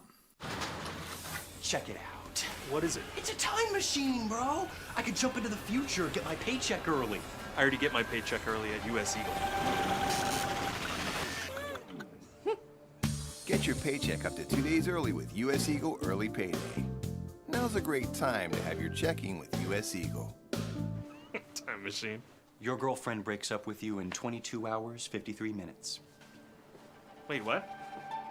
Seth? Hi everyone, my name is Master Sergeant Jacob Groves. I am a Air Force Special Warfare Pararescueman. Air Force Special Warfare are proud supporters of ProView Network and New Mexico Youth Sports. Air Force Special Warfare operators are critical thinkers. They maintain a high level of fitness, they take initiative, and they don't quit. For more information on Air Force Special Warfare, contact me at the number listed below. U.S. Air Force Special Warfare are proud supporters of ProView Sports. Well, I'm going to the frontier, walking to the cashier, order up a root beer and a number one. Cover it with green stuff, one scoop is not enough. Find a booth is real tough, back by the Duke. Meet my family, meet my friends in the quirkiest restaurant I have ever been. All of Albuquerque's favorite spot, it's the Frontier Restaurant. The Frontier Restaurant is a proud supporter of ProView Networks.